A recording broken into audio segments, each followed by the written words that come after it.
But I think the development of full artificial intelligence will spell the end of the human race. It's a flying object, and we don't know what it is. I would hope somebody is checking it out. I don't know if it was a rocket or whatever, but it could be fast, opposite direction. It was too fast to be an airplane. I'm glad the Pentagon is looking at this, because if it poses a threat, I want them on top of it. Well, the craft generates its own gravitational field. So you said there's lights in the sky? The internet has become the command center for criminals and terrorists. 911, what's your emergency? I need help, please help me! Aliens won't let it happen. You know, that's what we're instructed to say. Roswell, Area 51. Alien kept deep under the ground. 1, 0, 1, 1, 1, 0.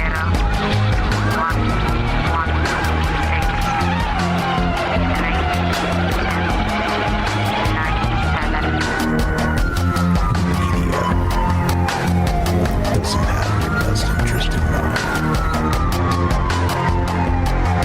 The government is self-serving.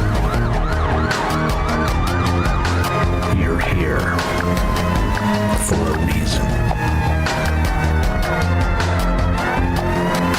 You're listening to Troubled Minds Radio.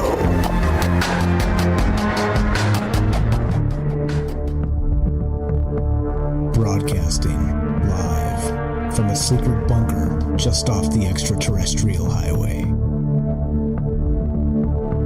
Somewhere in the desert sands outside of Las Vegas. From somewhere in space-time, loosely labeled Generation X on planet Earth.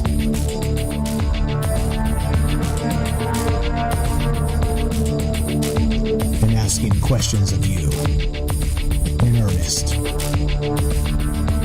into the digital darkness.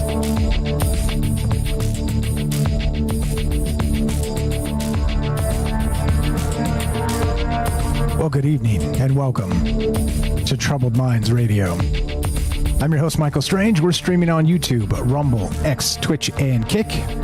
We are broadcasting live on the Troubled Minds Radio Network. That's KUAP Digital Broadcasting. And, of course, 88.4 FM, Auckland, New Zealand. Tonight, well, we did Dragons last time with Darcy Weir. Tonight, we're going to do Wizards. From Dragons to Wizards is a perfect segue. And we'll be here with Dave Lovegrove tonight. Let's get him in here, actually. Thank you for clicking the button there. But yeah, lots of things going on with this. Now, as usual, when you look at the past and you look at sort of the historical, in this case, the sagas of old, the old Icelandic sagas and the Norse mythology and this type of stuff, there's tons of amazing things in there that kind of don't get enough light of day, enough discussion. They do in the ancient astronaut theorist type circles, but beyond that, it kind of just gets skipped over as, it's a metaphor, Mike. It's just a metaphor. Like, why are you thinking about this? Why are you talking about this? Well, that's where this begins, because there's an amazing part of this, and we'll get to Dave. Just accept the invite there, Dave, with the hand, and then pop on up, and then unmute, and you're on Troubled Minds. But there's this thing called the Inglinga Saga, and I can't even say it properly. Hopefully, Dave at Lovegrove can help us with that.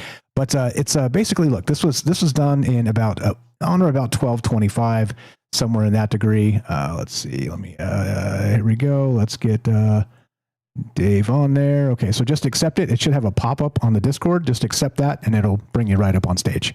We fixed that, by the way, guys. So, yeah.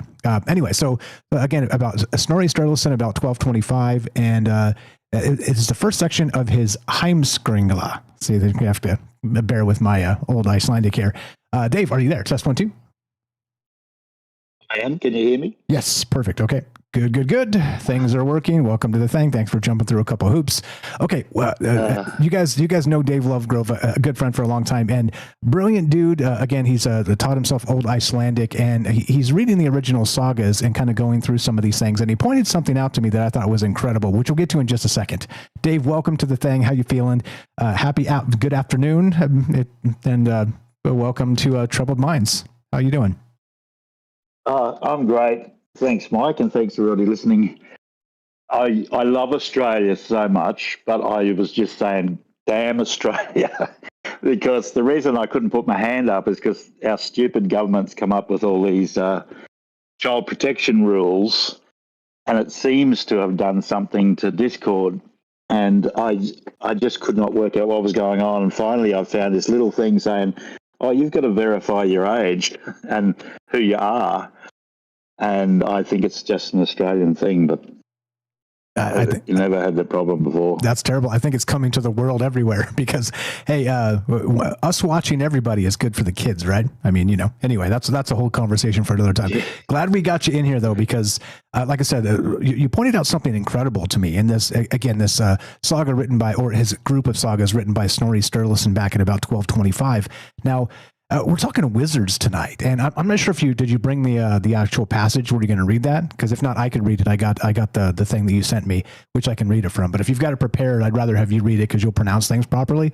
But there's this amazing passage in the beginning of this. It's chapter 6, chapter 7, and I've linked it in the description down below. You guys can check that out. I encourage you to read these things in full if you're interested. But it's talking about, as David Lovegrove, the name of his book and the name of his YouTube channel, Viking superpowers, and how Odin was sort of this maybe supernatural priest that brought in all these amazing powers like a wizard or something, and then taught this priesthood that spread it all over Scandinavia. So anything on that? Anything to add to that? And if you want to read this, cool. If not, I've definitely got it up and I can read this in just a moment here. Welcome to Troubled Minds, my man. Oh, thanks, mate. Well, I've got it here in English and in Norse. Can I read it in Norse first and then read it in English? Sure. Sure. Let's do that. Bit. Yeah, these are pretty short. Go right ahead. Love to hear it. Yeah. Þá ása þín koma Norðurland og með honum dýr það sagt með sannindum að þær hófu og kendu íþróttir þær menn hafa lengi síðan með farið. Right, so that was my dramatic Old Norse God voice.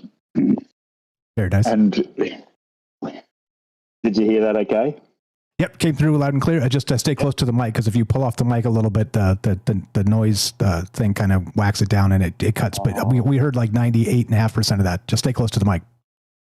Oh, good. Well, I've actually got my headphones on, so maybe I turn my head slightly. Perfect. Go right ahead. Anyway, the English, what that means in English is when Odin of the Aesir came to the northern lands and the gods with him, it actually says DR, which is not exactly gods, very powerful ones.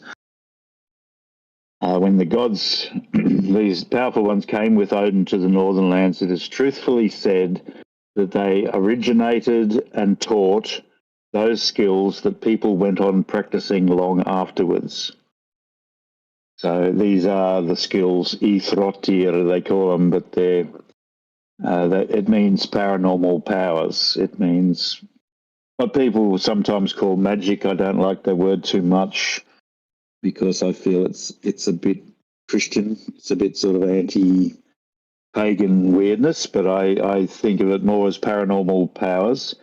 natural powers that people in the ancient times developed and which were suppressed later, for the purposes of ruling and controlling. Yeah, absolutely. And but magic spells. I mean, magically, you said the term is a little bit loaded there, but I think I was reading some translations. I'm not the expert here. Correct me if I'm wrong, but it kind of boiled these ideas down to spells, like actual direct magic spells. Am I right? Yes, the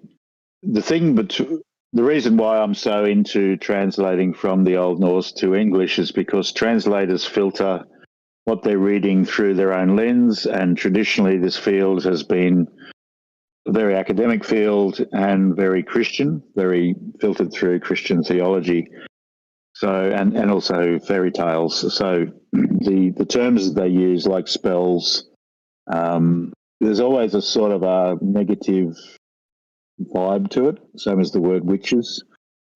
So I try to avoid those words because I don't think that Snorri Sturluson, when he wrote this, was saying these were evil powers. He was just saying, this is what we believe. This is why we're so into these people, because they had these outrageous abilities. And it says clearly there that they originated and taught those skills that people went on practicing long afterwards.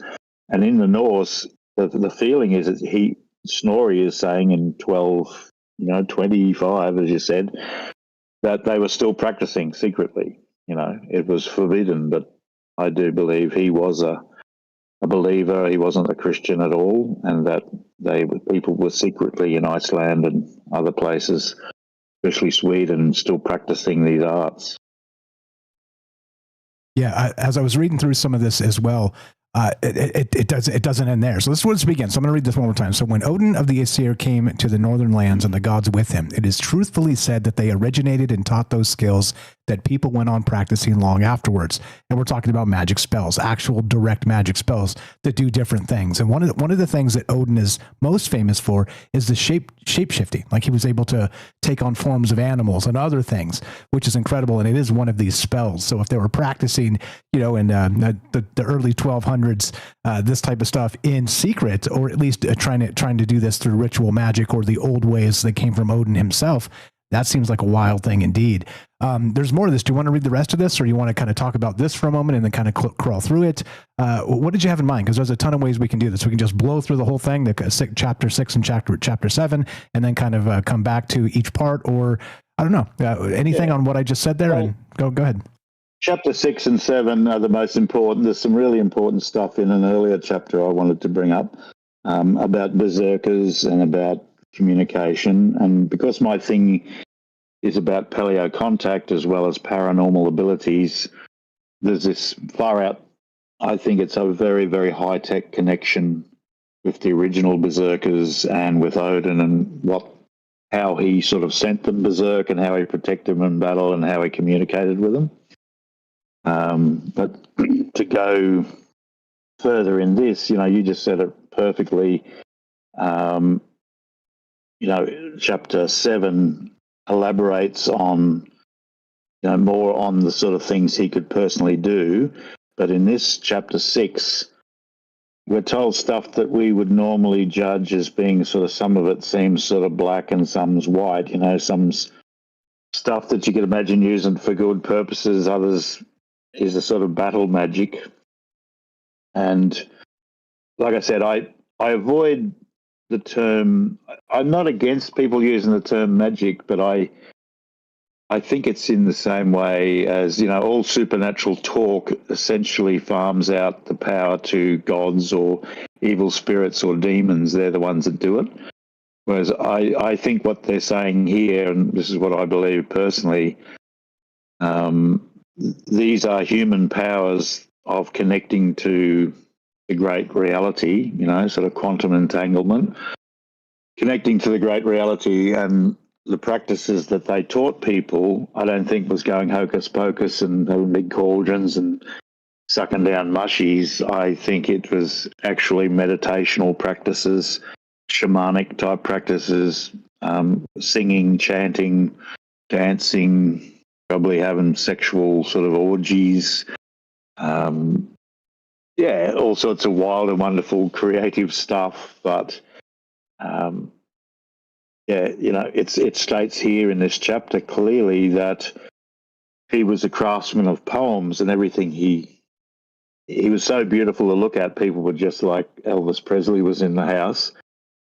And that's a telling thing to me with my paleo contact idea, because I do think that these guys were like the Nordics. They were exceptionally beautiful, fine specimens. And when the ordinary humans like us, the knuckle draggers, saw them, it was like, oh my God, they're so hot. And then, it says he spoke in poetry, but that would be tedious if he was like da da da da da da da da da da da. Though you got poetry's not like that. You got to admit the ladies would love it. And here's the thing too regarding this. When I was reading this, like I said, one of the things that really came into the aspect of casting spells and this magic, this sort of ancient magic that goes back to the dawn of the Norse here. Odin. I know you've got an issue with the term Allfather, but that's how most people know him. But he was certainly the high priest or the great wizard of this entire magical space. And like you said, magic's a loaded word, and it's hard to kind of talk about our own mythologies without these loaded words popping up. But the thing that stood out to me was the fact that it was so musical. Like everything seemed to be not like you would say abracadabra hocus pocus. It would be more like a jingle. You would sing this magical tune or melody, and that's what would cause the spell to happen, right? Like that's the thing that really stuck with me when I was reading through this. I thought it was pretty amazing. Well, that's where the word spell is regained, because its sort of deepest meaning is like spell out, speak out. Spela is the Norse word for speaking, and it's still in Scottish. Well, yeah, spear in the boot means what are you talking about? Spieling.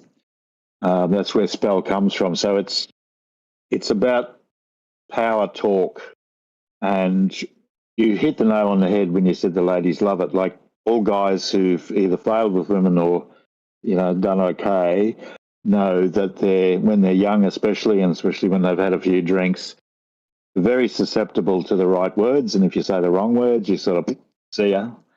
But if you keep saying the right words, they come under your spell. They sort of like, oh, this guy's magical.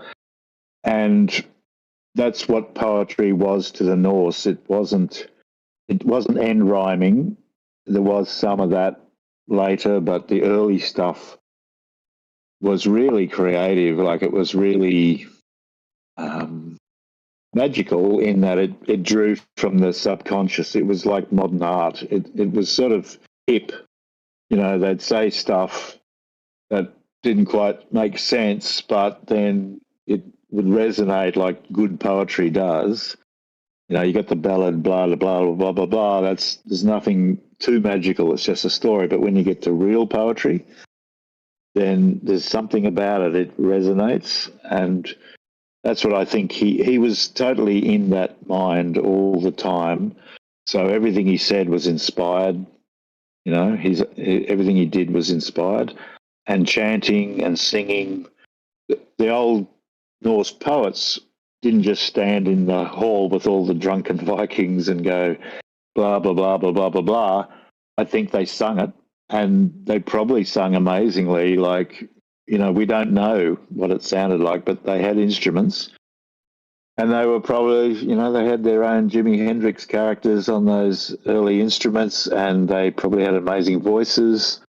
And yeah, it was a very powerful scene. And what the story is saying is that these dudes who came from Ulsaland, from Asgard down in the south, they brought this outrageous culture and gave it to us. And, we learned from them, and then we learned how to turn these things into magic, Yeah, totally. change the world, affect the world. Yeah, which reminds me a little bit of Homer, the Iliad and the Odyssey, because supposedly those were older tales that were sung. They were meant to be spoken aloud. They were the that actual spoken word that came from that primordial dawn of storytelling that he finally got around to just writing down, which, I mean, those are massive songs to be singing, but that's how these things were passed on pre the fact that people could write in such tight circles, you know, sort of the priest class or whatever, and people couldn't read it anyway for a very, very long time. And so the way this stuff was passed was through that sort of vocalization aspect of it anyway. So I do wonder if, and it's a good question to ask, I'll just ask you straight up, when Snorri wrote these, is there any element of that to the way he wrote it, or was it more of a direct sort of retelling of what he'd heard? Because meaning the question, let me clarify the question. Does it seem musical at all when you go back to the Old Norse and actually read this? Do you think that's what he was going for when he kind of put these ideas down? That's an excellent question, because he was one of the first educated Icelanders in the, you know, the Latinized written culture, but he was educated in both. And this is where people get tripped up and they think he was a priest because he went to a church university sort of thing in Iceland. But the churches back then weren't like the churches now. They were Christian in name, but mostly they were pretty much living the old Viking sort of way of life and feasting and partying and working hard as farmers. So they still loved the old tales. And the thing about the old tales, we mostly have them from poetry, and even the most staid scholars will say, well, yeah, this poetry must be older than the Christian times because it's right. It follows the right meter. There's all these elaborate types of poetry that have to follow these rules, and they also have to use so-called mythology as what they call kennings. Have you heard of that? What a kenning is? Not that term, no. What does it mean? Well, once again, it's a word we use in Scottish. Do you ken what I'm spitting about? That's what I said before. That ken means to know. Do you know what I'm talking about? So it's like, do you know what I'm spelling about? It means to... Well, the classic everyone sort of knows is the Wales Road. You know, they travelled the Wales Road. So obviously Wales don't make roads, but the road the whale travels on is through the sea.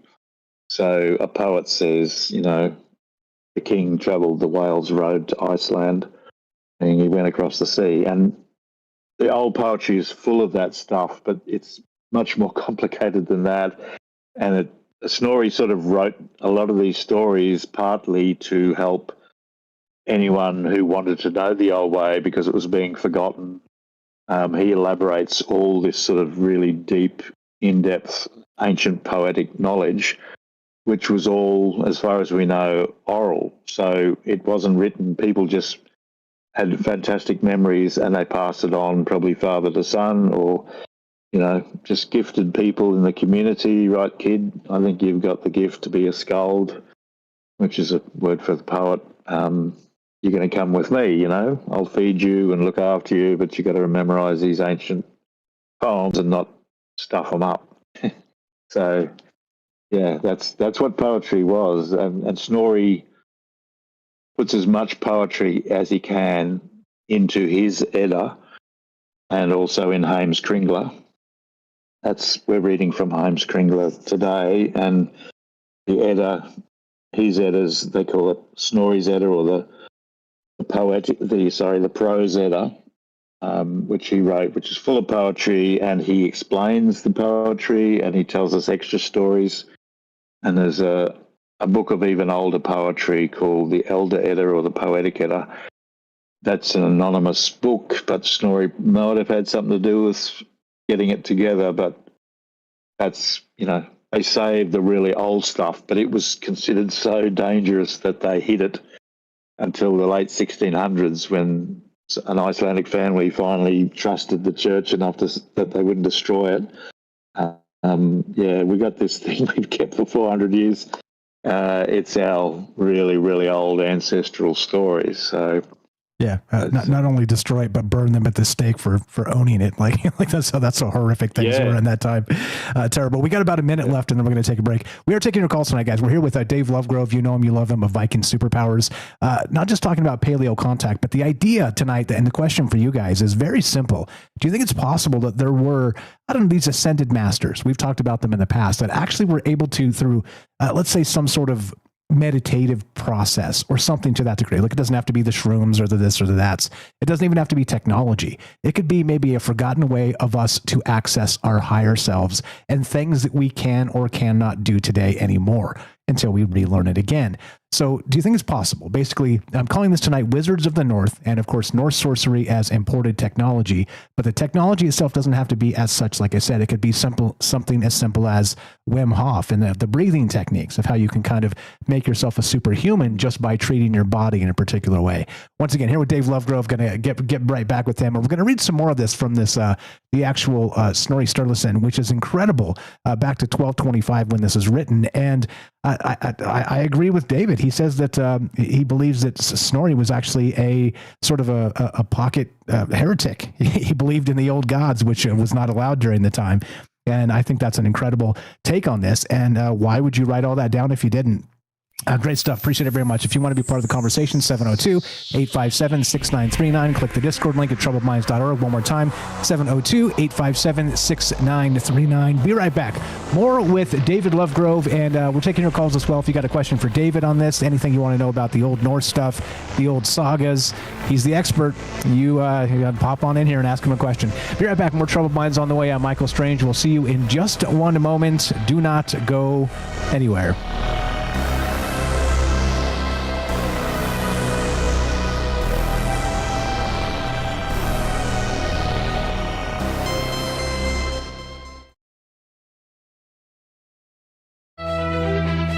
You're tuning into Troubled Minds, the show where mystery knows no bounds. Stay tuned for revelations that'll keep you questioning the fabric of reality.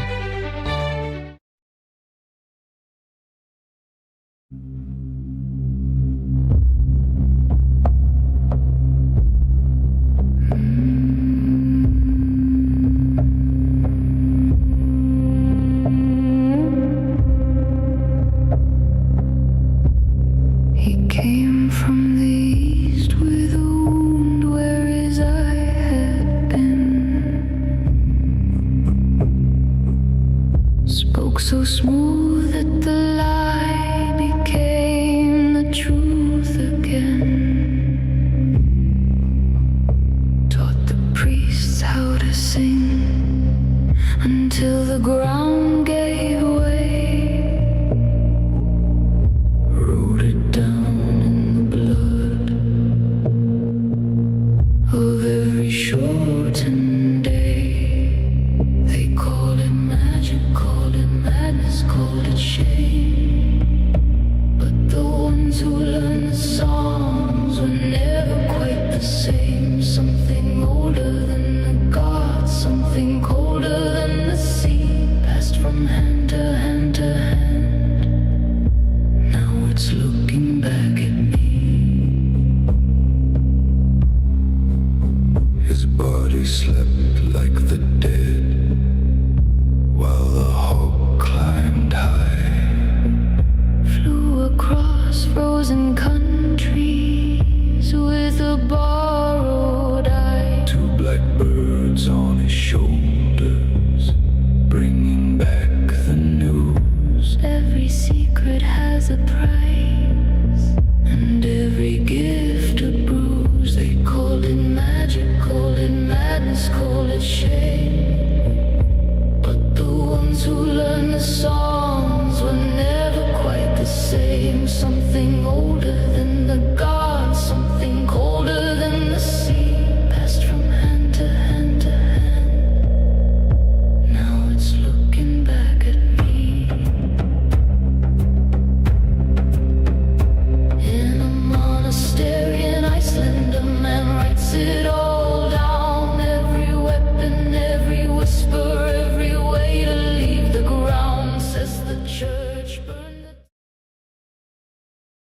Hate to kill it. That was kind of getting good. If you want the songs, by the way, they're on the Discord after the show, so you can pop on in there. It'll be under after show chat, so check it out. What's up, Matt Sal? What's up, Quantum Karma? How you doing? Roving Fungus, Joe in Florida, APOC, James, Daryl in New York. What's up, Dragon Rose, Linda? How are you? Sacha and Lily in Australia. Song is fire, right? Matt Sal, how you doing, buddy? Agreed. Like I said, it was getting good. I didn't want to turn it off. The beat hit. I was like, ooh. The entire song, like I said, will be on the Discord. What's up, Gordo? We got Hiker over there on Rumble. Nostradamus, I see you guys. Thanks, Hiker and Gordo, for pinning Dave Lovegrove of Viking Superpowers, his books and his YouTube channel there. Appreciate that very much. Good evening, guys. If I missed anybody, just say hi, and I'll try and get everybody in as we go. Here we go. Trouble Lines coming up, trying to keep on the radio clock here. So here we go. More with David Lovegrove and your calls as well. And we're starting now.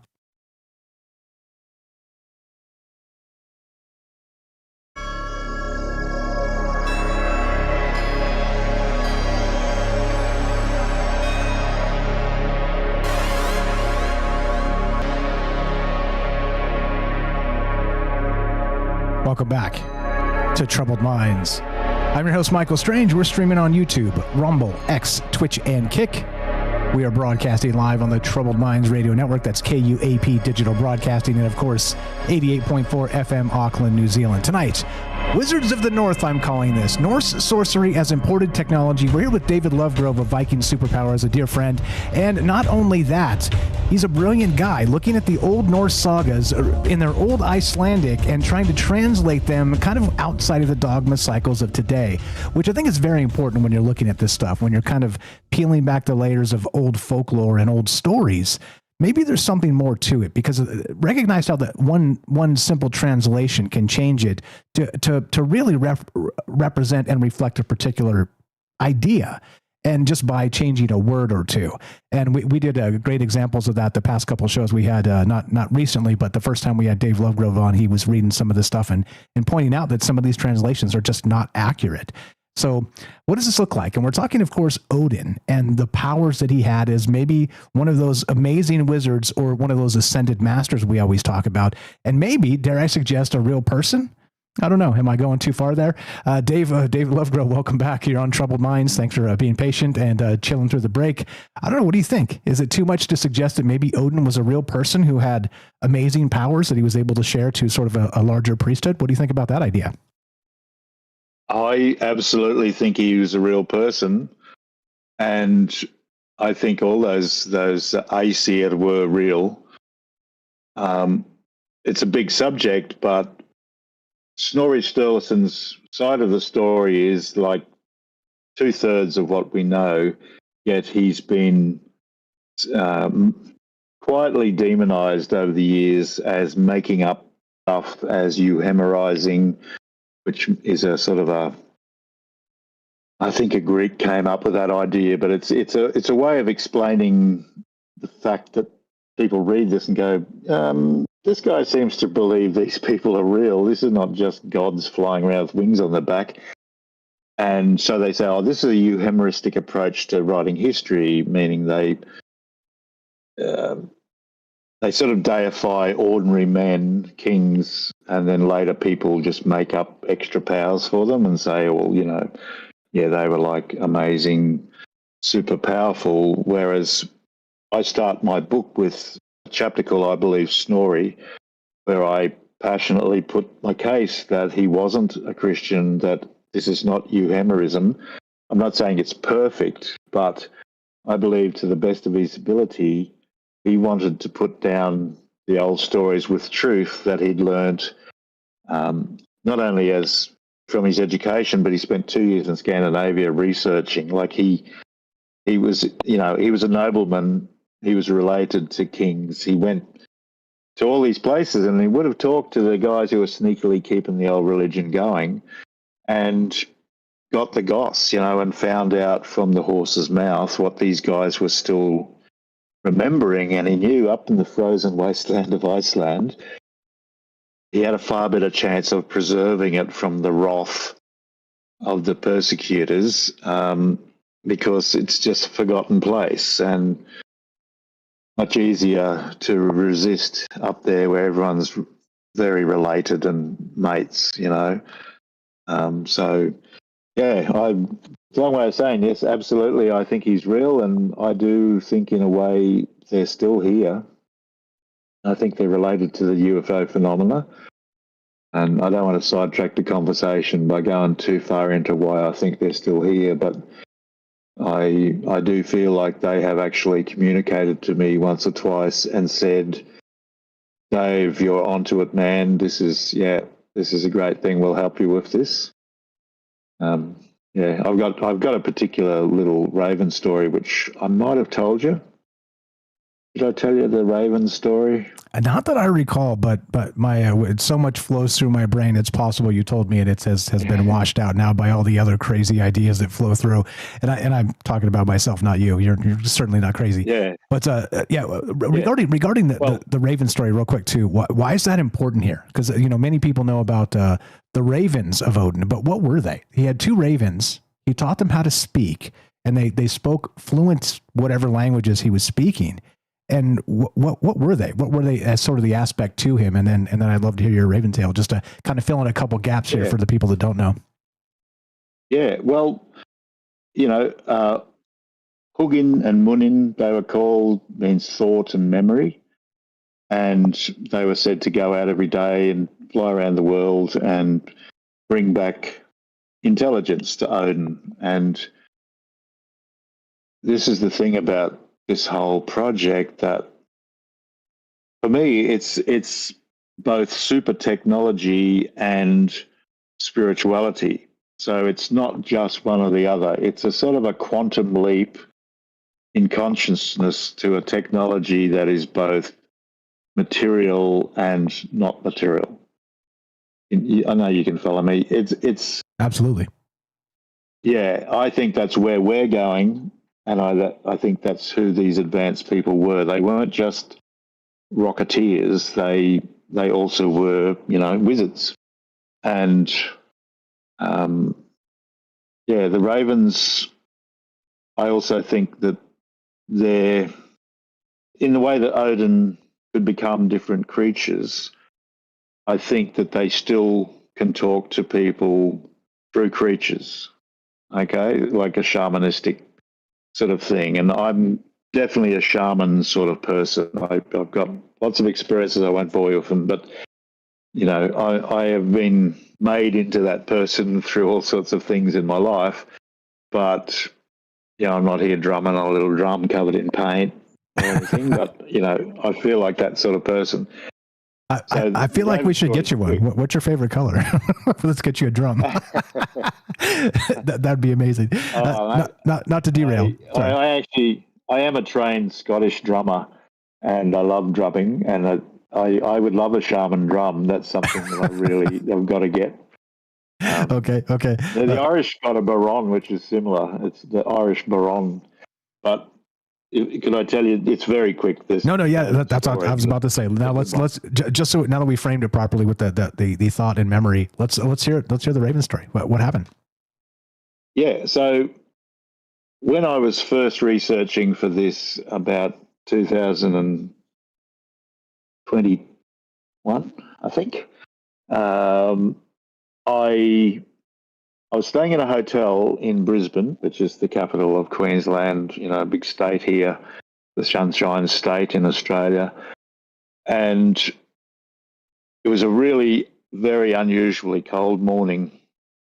I was rugged right up, and I was sitting in this little kitchen of my room, and I was reading the Havamal, which is the words of Odin, the wisdom of Odin, right? So it's a really ancient poetry, but it's so cool. Like it's very, very interesting when you read that. You think, this Odin sounds like a real guy, like this sounds like wisdom from a real man who's lived.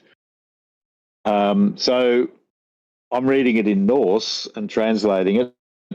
I hear this great cawing of crows, like literally just behind me at the door. I was sitting beside the door, just really loud, 2 crows cawing. And I've never experienced that at any other time. They don't usually do that sort of close-up stuff. Made me jump. So I stood up, opened the door.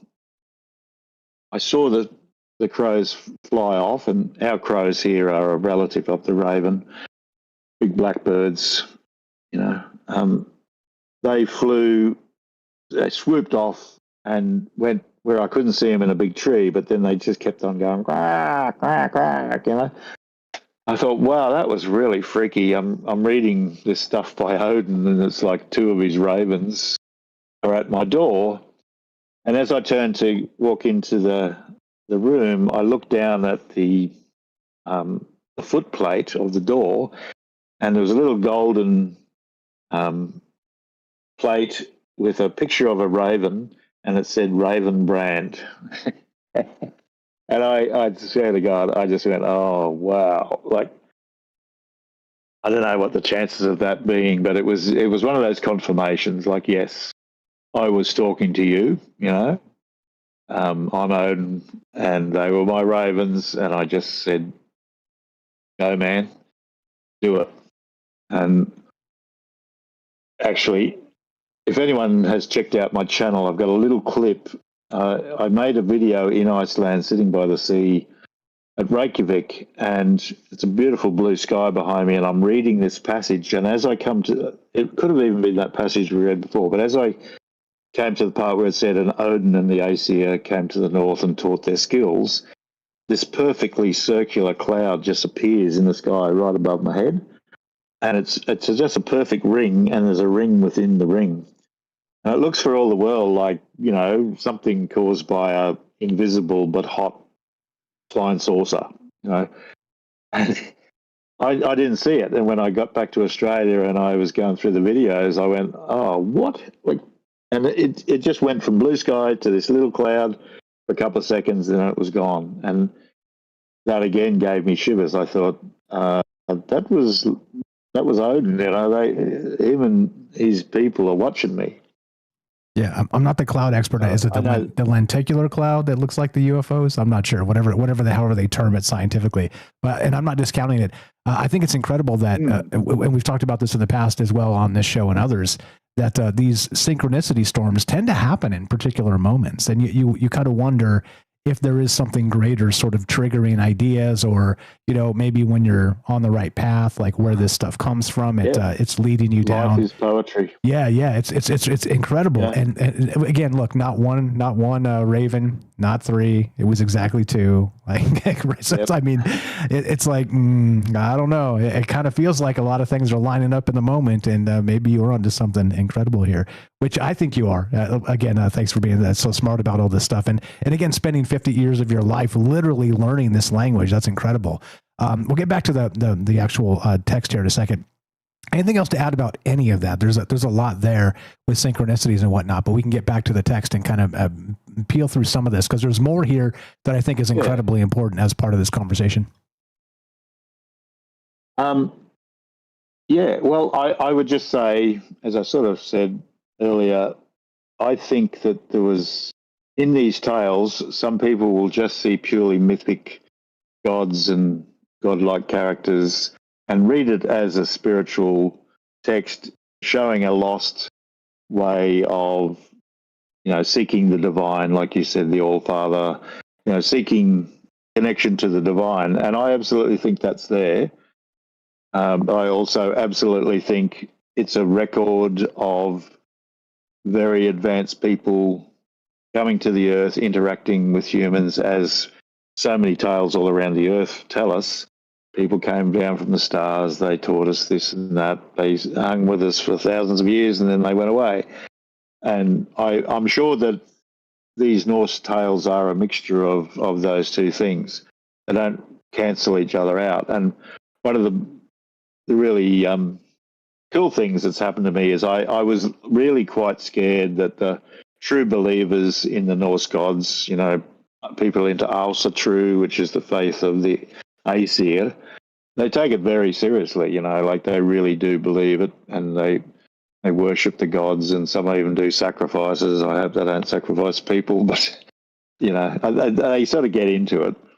And I thought those people would hate me straight off, but so far I haven't received any hate. I've actually received a lot of Scandinavians who are really into this, writing and going, good on you, man, this is great, love what you're doing, this makes sense. I too have thought this. I live up in the far north of Norway, and I heard reindeers, and I watch your channel, and I think it's super cool. And people from Sweden, Denmark, Iceland, British, Irish people, and of course, my dear American cousins are very enthusiastic, and Canadians. Hey, even us Yankees, you can't count us out. We're bringing up the rear here, but we do love this stuff too. And look, you know me, I live in Las Vegas. There's tons of like amazing, like old, carvings on caves around here. There's Area 51 right up the way. Like I live in weird central, so there's weird stuff in the sky out here all the time. So you were definitely talking to the right guy. Okay, so let's get back to this text too, because I think, like I said, there's so much here that we didn't really touch yet, and it's incredible when you think about Odin casting spells. Okay, but then beyond that, actually teaching them to a larger group of these high priests, which then spread them out through the countryside, and then this type of thing. Do you want to read it? You want me to read it? I got it right here, so you don't got to pull it up if you want me to do it. Oh, well, no, you read the section you'd like to talk about. There's one bit I'd like to talk about, but you read that one. And okay, so I'm just going to go straight because we'll get through all this because it's very short. It's only chapter 6 and chapter 7. These links are in the description down below, so I encourage you guys to read this, go to the source material, read the translations, and then let's hear what David has to say about this. But here we go. So Odin was superior to them all about the skills that people went on practicing, okay? He was superior to them all, and from him they learned all skills because he knew them all first, and yet more. But there is this to be said about why he was so very exalted. There were these reasons for it. He was so fair and noble in countenance. When he was sitting amongst his friends, that it rejoiced the hearts of all. But when he went to battle, he appeared ferocious to his enemies. And the reason was that he had the faculty of changing complexion and form in whatever manner he chose. Let's leave it there and talk about that. Now, that's, like I said, probably one of the more famous things that people would know about Odin in a cursory manner, without digging into these tales and being a weirdo like me and a weirdo like you. That reads this stuff and kind of points these things out and goes, wait a minute now, what does that mean? Is this actually saying that he was a shape changer, a shape shifter? Could he become the crows like a thought and memory, or a wolf running through the countryside? What exactly does this mean, and what is your interpretation? Yeah, well, literally like going into a trance and leaving your body and traveling as a creature is a well-known ancient shamanic practice right through the north. And, Finland and the Sami people, which we used to call the Lapps, all this is part of their culture. And I've got quite a few of them who write to me to tell the truth. They like what I'm doing too. But there is also a thing where he could. I do think he could change shape and appear ferocious to his enemies. It's either going to be the way he affects their minds, so that they see stuff. You know what I mean? Like I've had this conversation with my professor friend in Iceland, Armin Jakobsson. Professor of Old Norse at the Icelandic University. We've talked about shape shifting quite a bit, and he said to me, what do you think? Do you think they were saying, and this is in other sagas, not just in Heimskringla, he said, do you think they actually changed, or just people perceived them as changing, turning into something? And I think that he had the ability to affect everybody around him like a hypnotist can do. And I do think hypnotism is part of this. It's that control of the mind of others, control of your own mind. This story is relevant, so I'll tell it briefly. But I worked as a bouncer back in the 90s at a very popular beachside hotel, and this big group of young people they told me they were going to trample me if I didn't get out of the way, because they were dying to get into the nightclub. But I had to say, no, we've got too many people. I'll let people in as people come out. And this one young guy just insisted. He said, no, man, you don't understand. If you don't get out of the way, we're just going to trample you. And I looked at the ground and something happened. And the only thing I can explain it as, it was as if every terrible thing that I've experienced and read about in my whole life was suddenly concentrated into a little black spot. And I felt as I felt like I turned into a wolf, right? I literally felt wolfness, and I felt like my eyes had fire in them. You know, it's like they're the devil or something. But I felt I turned into this wolf, and not to overstate this, but I looked up at him in the crowd, and I said in a really quiet voice, it was like something took me over, and I said, "Am I allowed to say a rude word?" Yes. Keep it as no F-bombs, please. But yeah, it's mild. Okay. No, you go ahead. I said really quietly, "You are starting to shit me." But the words came out, but what was coming out of my eyes, man, I tell you, it's like Nietzsche said, you know, when you look into the abyss looks back into you. And I'd looked into the abyss for years in, you know, jobs I've done and whatever. And the abyss looked out, and I saw this guy just go absolutely white and start, with all his strength, pushing back against the people behind him. And I saw all the faces dropped, like with fear. And then I said to them, "Now, if you'll just wait, I'll let you in." And this guy's going, "Yes, sir. Yes, sir. Yes, sir." But I would love to know what he saw. But a couple of weeks later, there was a couple of young guys talking at a distance. They thought I couldn't hear them. One said, "You know that bouncer, they call him the smiling bouncer, that a couple of weeks ago this crowd was going to sort of go over the top of him, and the look he gave these people," he said, "if looks could kill, they would have all been dead on the spot, just boom, just dropped dead." So I think it's the only time in my life I think I did shape change in that way, that I didn't feel like I turned into a wolf, but somehow this really dangerous ancient vibe came out of me, and they just submitted instantly. You know, it was like, no, yeah, not dealing with this guy. Yeah, like a sort of embodied. Yeah, go ahead and finish. I'm sorry. Oh, they didn't expect it because I was known as the smiling bouncer, and they, in their lack of wisdom, took that as a sign that I wasn't much of a threat. But it just came out of me, and that's what I think it's talking about here with Odin, that he was a master of all these things, all these powers that some of us touch on in our lives and think, wow, I wonder what that's about, you know, and maybe only experienced once or twice. But I think him and the people he trained could switch this stuff on at will. And that's why they were considered gods, because it wasn't that they were immortal or that they could personally fly without a machine or something. I think that just they were so far out, you know, so powerful. Yeah, well said, all that. So it was more embodying the archetype, the energy of this wolf. Like, I mean, I think many of us here would probably go, yeah, you know, you probably didn't turn into a wolf, obviously, but there was something in your demeanor, something in your posture, something in your body language that basically was kind of like Gandalf in that moment with the Balrog. I'm not sure if you've seen the movies, but you shall not pass. Yeah. And the second you do that and you sort of make a declaration, you don't need words. And shout out at the unseen Steve McQueen in the chat says, you know, speech is the only spell. And, you know, for the most part, I kind of agree with that sentiment. But in this case, Dave was able to kind of do it without saying anything. It was his posture. It was his demeanor. It was the fact that... I did say a spell. Oh, that's right. That's right. That's right. You did. My spell was, you are starting to shit me. That's right. That's right. So, that's right. It's such an understatement, you know. I just like, you are starting to shit me, and they're just terrified of me, and they're thinking, Jesus, I know what I'm really shitting. Yeah, exactly. Like pulling their arms and legs off. Yeah, they're like, no, we're actually shitting ourselves. That's what I mean, though. So even without that, like maybe that was it. Maybe it was a verbal incantation that kind of evoked that fear space of your posture. I mean, because you were just like, you're like, look, I'm not kidding, and I'm done talking about it. And the second you do that, you know, like there are trolls out there. Like, you know, the world knows that the internet has proven there's just trolls, that the bad faith actors, I call them. These people that just want to kind of, you know, FAFO, as they say. And so if you fudge around, eventually you will FO find out.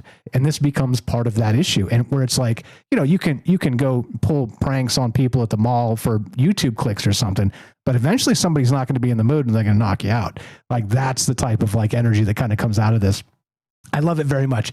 And so that's why I want to point this out, because it is one of the things that comes to mind when I think of Odin himself, not just the crows, of course, thought and memory, which is incredible. It's like a surveillance state. It's like an old school surveillance state where they're able to kind of gather data and information about the lands around him and bring it to him on a daily basis. And he's just kind of like living in a technological space that other people can't not fathom just yet. And whether you want to call that magic or you want to call that sort of an early technology, that's up to you. Like I said, let the listener decide on these things. I think it's incredibly important to make those distinctions yourself, because we all have our own, as I like to call them, dogma cycles. But fire stuff. We're here with David Lovegrove of Viking Superpowers tonight, and we're talking. I'm calling this Wizards of the North because, yeah, that's exactly what this is. Norse sorcery as imported technology. What do you know about this? Did you know all that what can I get the guy Odin? I was about to say something else. That Odin could do cast all these spells, and there's more. We're going to read more of this because he could do a ton of things, which I didn't know either until I read this. Dave sent it to me a couple of days ago, and I was like, hell yeah, this is fire. What is going on? How come nobody ever talks about this? Love to hear your thoughts. We got some calls coming up. Quantum Karma, if you've had your hand up, I know you were helping us test when we started. If you want to call in, you were first. Let me know. If not, drop your hand, because I know we were testing when you put your hand up. If not, we'll go to Jen when we come back. And you guys tell me. Well, that'll determine the order. We're here with Dave, like I said, hanging out, just doing Troubled Mind stuff. Like, that's what this is about, kind of looking at the world in a different way, considering what the old stories mean in the new space of ideas. I don't know. Answers from me, few. Questions, many. And I think it's important to recognize that maybe some of this stuff could be more strange than you ever dreamed. Love to hear your thoughts. 702-857-6939. One more time, we're here with Dave Lovegrove of Viking Superpowers. Please check out all his stuff. Buy his book. Links are in the description down below. Be right back. More on the way. Don't go anywhere. Quantum Karma, you're up. Unless you put your hand down, then we'll go to Jen in Missouri. And more with Dave. Don't go anywhere. More Troubled Minds on the way.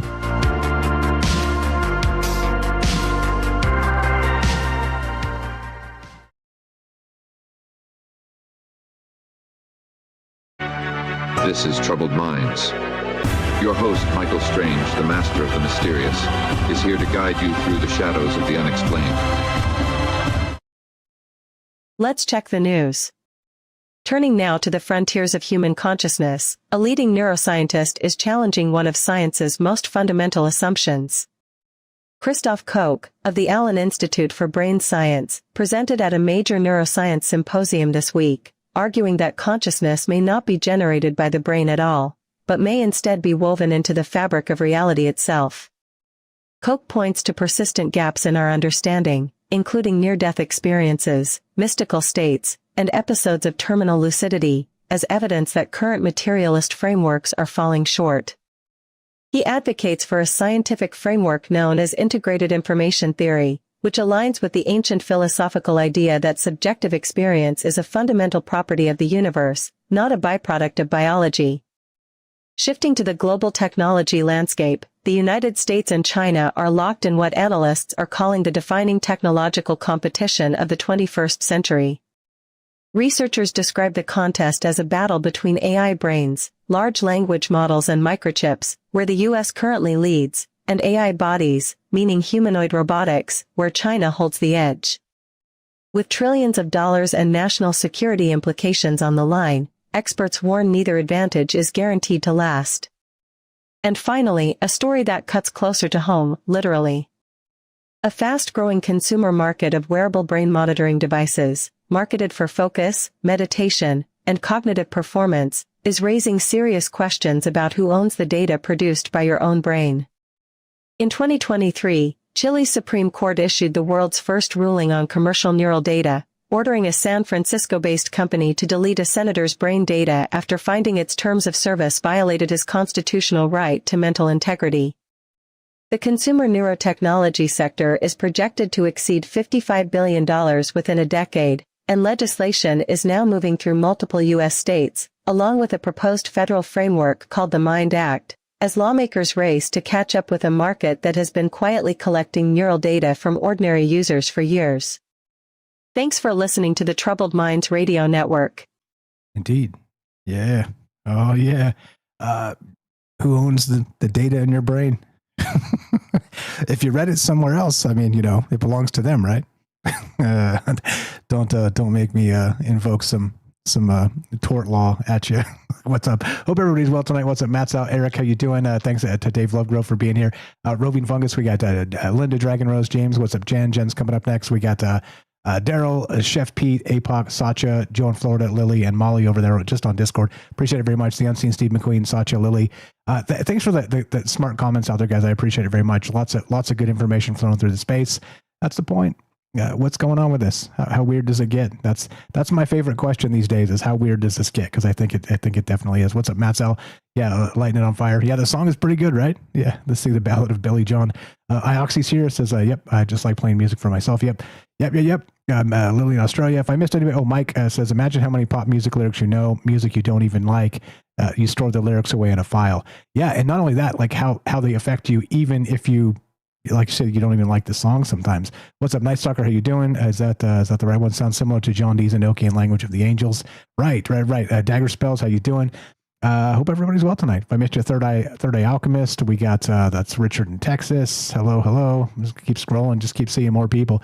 You guys are the best. Thanks again for hanging out and being part of this. What's up, Hiker? Gordo, We get our Puff sighting yet? I'm not sure. Nostradamus. I see you guys. Thanks again. Thanks for being cool and chill and enjoying the ideas and considering that maybe we're wrong about everything. That's the way I like to see it. Quantum Karma, thank you for resetting that and welcome back. And here we go. Troubled Minds coming up in about 30 seconds. More with Dave Lovegrove, and we're going to take a call from Jen and get your thoughts as well in the chat and everywhere else. And we're going to read through the rest of this chapter 6 and chapter 7 because I think, like I said, it's going to surprise you some of the things that Odin can do that maybe you've never heard of before. Maybe shock you. I don't know. Let's check it out and we'll find out. Let's put that to the test as well as we can do. Wizards of the North, Norse Sorcery as Imported Technology with David Lovegrove happening right about now.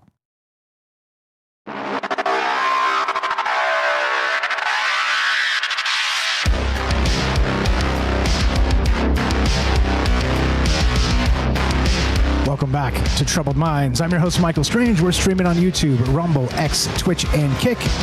We are broadcasting live on the Troubled Minds Radio Network. That's KUAP Digital Broadcasting. And, of course, 88.4 FM Auckland, New Zealand. Tonight, we're taking your calls with David Lovegrove tonight of Viking Superpowers as we talk about Odin. Not just that Odin, yes, that Odin, but also looking into the old sagas written by Snorri Sturluson. There's an interesting couple chapters, Chapter 6 and Chapter 7. I will link these in the description down below. I encourage you to read them in full, where it talks about actual Odin casting spells directly, but not just directly. Let's say if he was some sort of, deity or something, as many have projected him to be in these Norse sagas and beyond, sort of the mythologies that came out of it. But it says that he taught these spells to sort of this group of high priests who then went on and taught these spells to more common people as well. It wasn't as tightly kept as you would expect. And maybe even in the time of Snorri Sturluson that there were people practicing this sort of ritual magic behind the scenes because they were scared of being burned at the stake by, who was burning people at the stake in about that time. So, and again, not to be contentious here, but I don't know. So what do you think? As usual, look, I can see the world in a ton of different ways. In this particular aspect, when I read the actual translations of the saga here, it makes me go, wait, there's a ton of stuff here that my Dungeons and Dragons mind goes, yeah, I love all of this. But you're in for a treat because not only are we talking about this, we've got the expert here, David Lovegrove of Viking Superpowers. Welcome back, brother. Thanks for hanging out and being patient through the breaks. You're on Troubled Minds. Anything to add to that? We'll get into the rest of these spells because I think it's incredibly important here as part of the conversation. But anything on your mind on that? And then we'll go to Jen on the phone, and then we'll get into more of the spells of Odin of old. Yeah.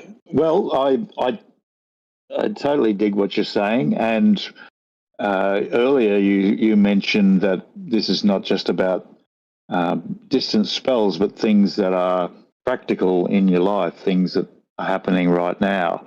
And it could be as simple as predicting the weather and knowing, take the clothes in before they get wet and all those sort of things. But I'm a Kung Fu exponent, and one of my greatest masters labelled me a master. It's not really very humble to call yourself a master, but he said to me, Dave, you should call yourself a master. You've really got it. And I've been doing it for 30 years, but it's a mind art, and very much what I would imagine these guys knew about, because it's like a human thing that crosses time and culture.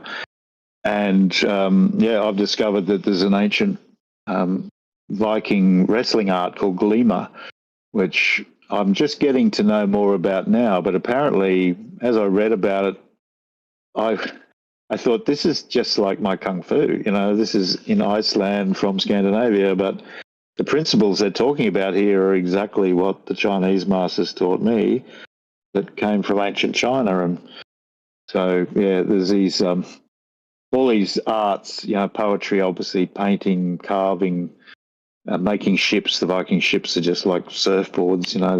They're not works of just thinking; they're works of inspiration.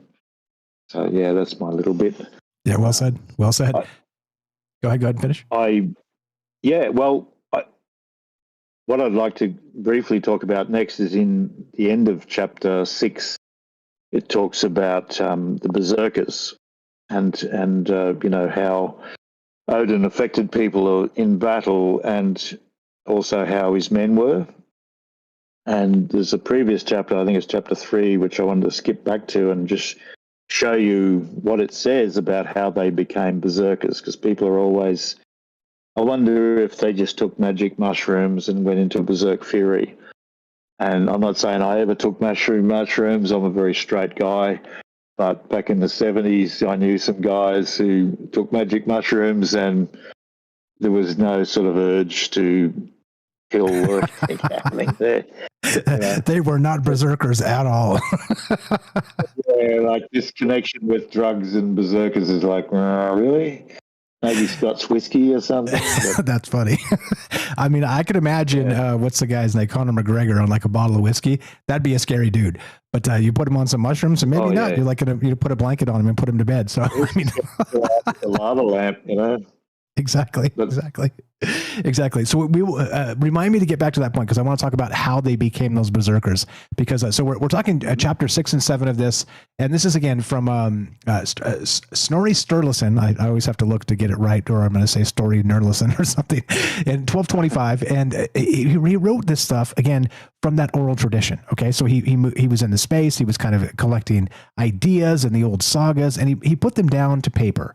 Okay, and this is the important part, is that some of the stuff that we're reading tonight is direct translations. And again, David here has some alternate translations, which we've talked about, and we can kind of clarify as we go. But it's talking about Odin casting spells. And we left off with him actually having the faculty of changing complexion and form in whatever manner he chose. So we'll get back to that. It's bookmarked. We'll get back to that in a moment, but we are taking your calls if you want to be part of the conversation.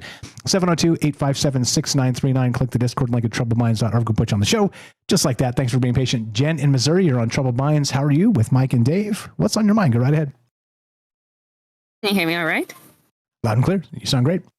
Good. Okay. How are you guys doing? Very good. Good, Jen. Very good. Thank you. And you. Hope you were well. And take it wherever you like. As you know, we're an open bunch here. We'd like to hear ideas. Absolutely. So, I mean, this is I love talking about all of these, old beliefs and everything, of course. And then, so the historical points about the timelines and everything have always really interested me.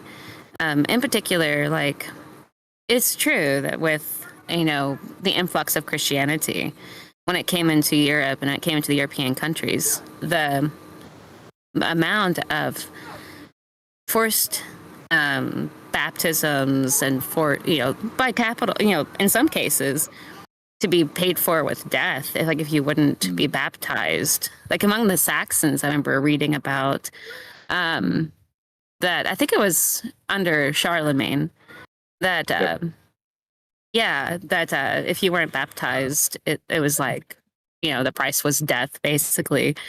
And so that's really fascinating, just how horrific it really was in a lot of, now that was like in the 700s, I think 749 or something like that, 80. But you have to consider too that, like, with Christianity, and in particular, I would say that Christianity coming into Europe, in particular, how it, like all of these European nations and Germania and amongst the Britons and the Saxons and the Celts, there was no book yet.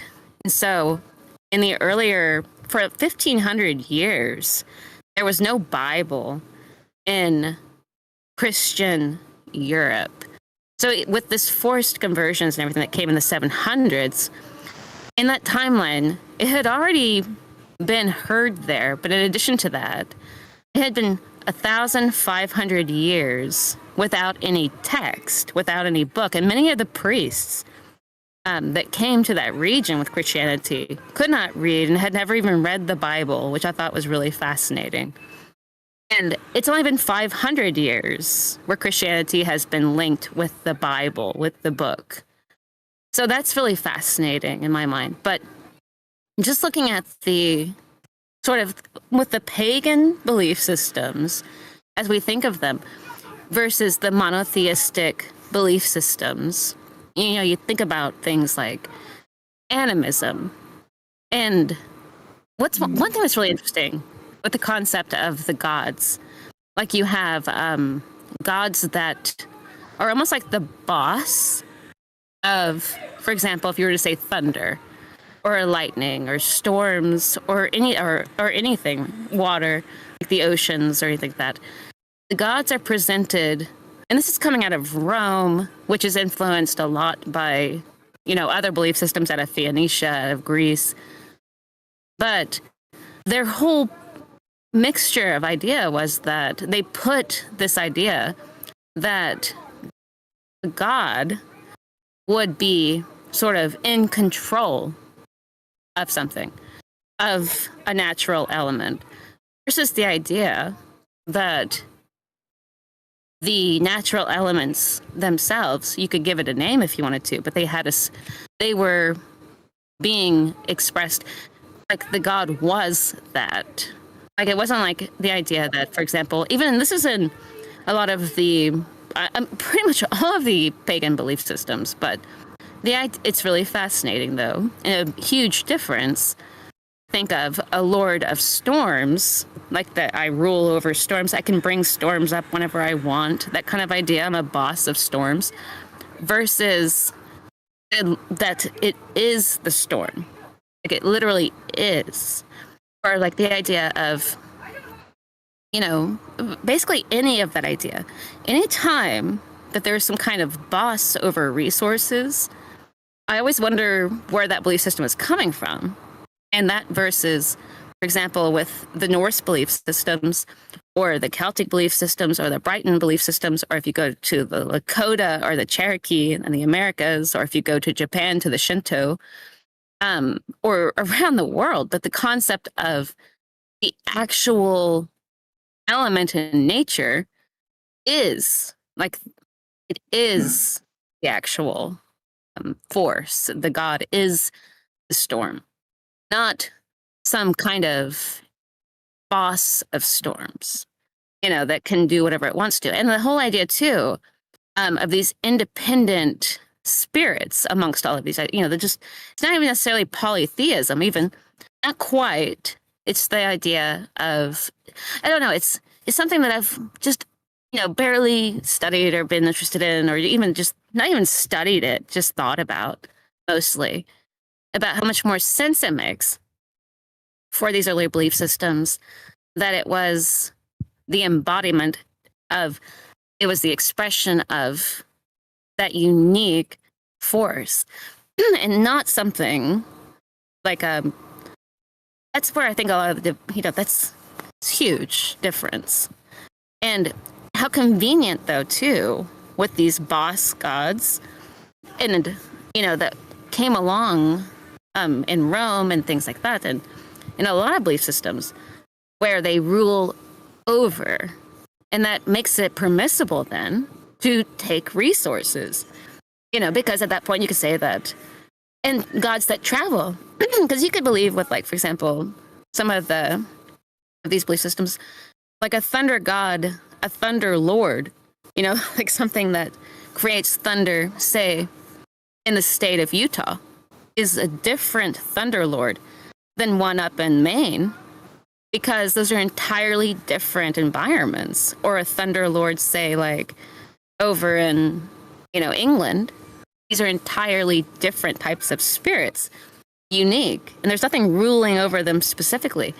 And that kind of worldview has just always been really fascinating. So I love thinking about these ideas because it's so much, it's very unique looking at the pagan belief systems and how they were built around timekeeping too was really a big deal. I thought was interesting. Like the wheel and everything, about the way that they divided. Have you heard of the 5-year cycles? Like it's called the calendar of Colgany or something like that they found. It was like out of Ireland or France, but it was Latinized, so it had been touched, but it did include like the 5-year cycles, because they would break things down to like a day, and then so many months and so on and so forth. But all of that perimeter circle type of artwork and everything, all of it was trying to explain the way that they kept time. I think that's what it appears to be, but it's just, I don't know, it's neat. I dig it. Dave, go ahead, take that anywhere you like. You're the best, Jen. Hang tight. Let's hear what Dave has to say. Sure, I'm on mute. Well, that was super interesting, Jen, and you're really well read, and you've put a lot of thought into it. That's really cool. You covered a lot of territory there, but I was just thinking about Carlos Castaneda and his experiences with the old Indian shaman. They call him the sorcerer in the book, but Don Juan. Have you ever come across that? I have. It's controversial. Yeah. I've read all of them. I had a feeling you would have read them. You read all of them. Wow. I have, yeah. I know they're controversial, and I know there's all sorts of weird stories about Carlos Castaneda and his women. It's just one of those things you think, oh, really, man, did you have to go there? Yeah. We have to be honest. But I was a sort of a hippie in the 70s. I was a surfer, but I was really, where I live in Australia we had sort of Australia's Woodstock, which was called the Aquarius Festival in 1972, and that place, Nimbin, became an epicenter for people to drop out of university and daily life and go and build a shack somewhere in a forest and live there, and so there was a whole intellectual scene that went with that, and Carlos Castaneda and the teachings of Don Juan was very popular, the first book especially, because it was all about taking drugs, especially peyote, and it sort of justified living a life where you're just a stone from morning till night. In some people's heads, they thought, well, yeah, this is obviously the way to get to enlightenment. But I never read them in those days, but in the 80s, I met this cool young guy who was really very sharp in the mind, a person like you, really, somebody who's very widely read. And he said, have you ever read Journey to Ixtlan? And you'd know this one. And he said, because I said to him, back in the 70s, I like to have a puff, but I always wanted to escape from that because I could see it wasn't, I wanted to find the clean way. I wanted to find the way into higher states without drugs. And he said, you got to read this book, Journey to Ixtlan, because there Don Juan takes Carlos Castaneda out and says, nature is alive. And do you know the book? Do you recollect it? I do. Yeah. Remember how the wind, like stuff would happen, and the old shaman would say, yeah, there, that's, it doesn't like you, or he's going, but it's just the wind. No, it's you fool, it's not the wind. It's, it's alive. And you said earlier about animism, and that's something that most people brought up in the West for a long, long time don't really understand. They think it's just a superstitious, silly tribal belief. But in my life experience, I went from being super Christian in my early days to becoming pretty much an animist. And I totally agree with you. I think that stories of the Norse gods are a compound of ancient understandings and beliefs like animism, to see consciousness in all things and see, sort of beings that seem to be in charge of particular areas, thunder or trees or the river or whatever. I think that's valid, actually, in the great consciousness that we live in. But the Snorri Sturluson literally says in the Edda that they kidnapped this very, very influential and powerful young wizard called Gylfi, and they took him and showed him Asgard, and I think they took him out into space, and they showed him the Earth from space, and they showed him all their technological wonders, and they also showed him their powers, and said, we want you to go back and tell everybody about us and all these stories we've told. So they put him back on the ground. He heads back to Sweden, tells everybody, and it says, people kept on telling these stories. But the crucial thing is, next thing, there's these so-called gods, and they get together and go, right, everybody, we're going to decide who gets to play which character in those stories we just told.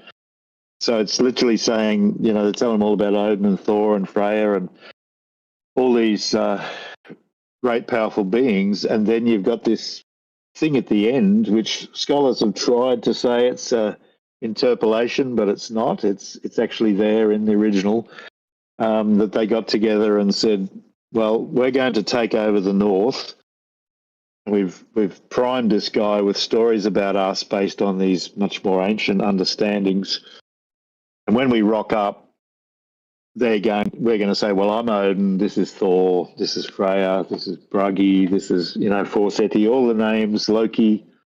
I think that's what actually happened.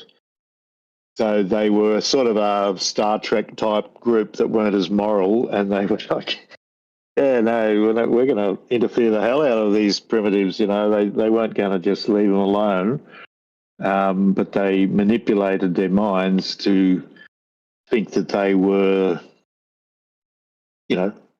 these powers that were known by the people.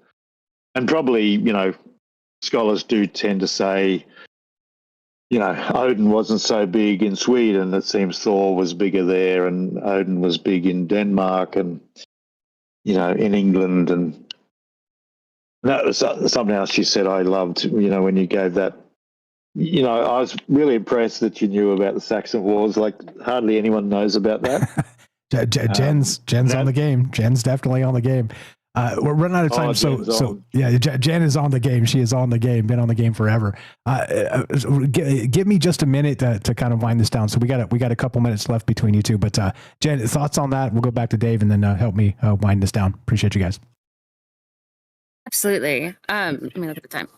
So, with the Saxons, which is a little different, more in Germania region and everything, but very closely linked to all these belief systems of those pagan systems at the time. In 749 AD, thereabouts, with Christianity under Charlemagne, the massacre of Verdun, after terrible. Charlemagne's army and the Franks had come through, and they had destroyed there were these pillars. There was a great oak tree, and then there was this other pillar, apparently, that had been also somehow, I don't know how, but they had actually taken it down. It was like a petrified tree that they believed held up the sky. And they managed to... Thank you, yes. And they had managed to bring it down. And after that, there was several different wars that occurred. There was a great drought they spoke of in the lore. But in addition to that, the massacre of Verdun, those armies that came through told them all, okay, all right, basically there's a surrender.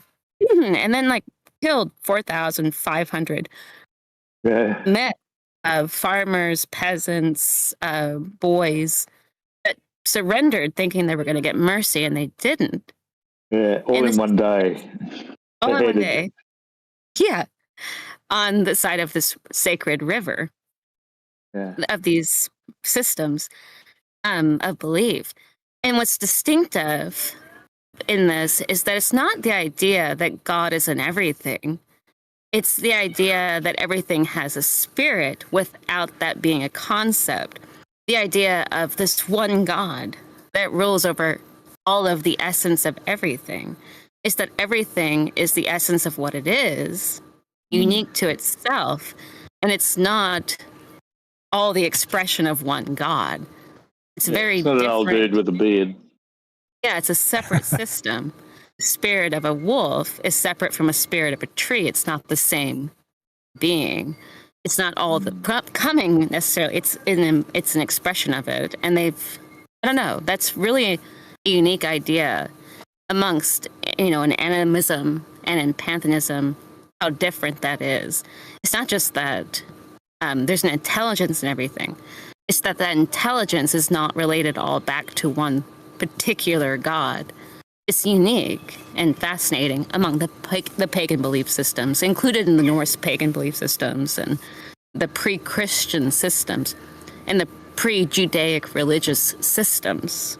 You're the best, Jen. In general. The time ogre has arrived. Thanks for the call. Dave, go ahead and finish that. You were the best, Jen. Go give Jen a follow at the Arcane Observer. I'll tell you about it when we get back. Go ahead and you got your best 30 seconds, and I'll play some outro music. Yeah, everything Jen said was stellar, and what she said about the book and how people didn't read, and even the priests usually were illiterate, and it was all catechisms. It was all about a structure of dominance and power. The religion was just a smokescreen. Yep. So, which it was spot on. Yeah, absolutely. Jen's amazing. Go give Jen a follow. Again, the Arcane Observer, troubledminds.org/friends. Scroll down. You'll find Jen there. It says follow Jennifer. We're with David Lovegrove of Viking Superpowers tonight. And we'll get back to that, the animism and stuff. It's incredibly important to this. But also, we're going to talk about the additional spells that Odin cast. Yeah, they were written down in 1225. You're right back. More Troubled Minds on the way. More with David Lovegrove and your calls as well. Don't go anywhere. More Troubled Minds on the way.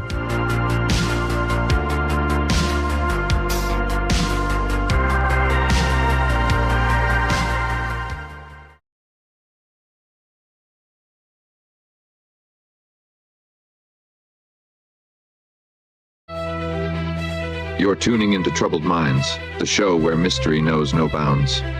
Stay tuned for revelations that'll keep you questioning the fabric of reality. Let's check the news. A potential breakthrough in Alzheimer's research is drawing significant attention from the scientific community. Researchers at the University of Barcelona have developed a compound called FLAV27 that targets an enzyme known as G9A, effectively reprogramming gene expression in neurons rather than simply attacking the protein plaques that most current treatments focus on. In mouse trials, the compound reversed cognitive decline, something existing drugs have been unable to achieve, managing only to slow progression by roughly 30%. Scientists involved in the study believe this gene-based approach may be addressing the root cause of the disease rather than its symptoms. Shifting now to something a bit closer to home, researchers in Japan may have finally cracked the mystery of why cats refuse to finish their food.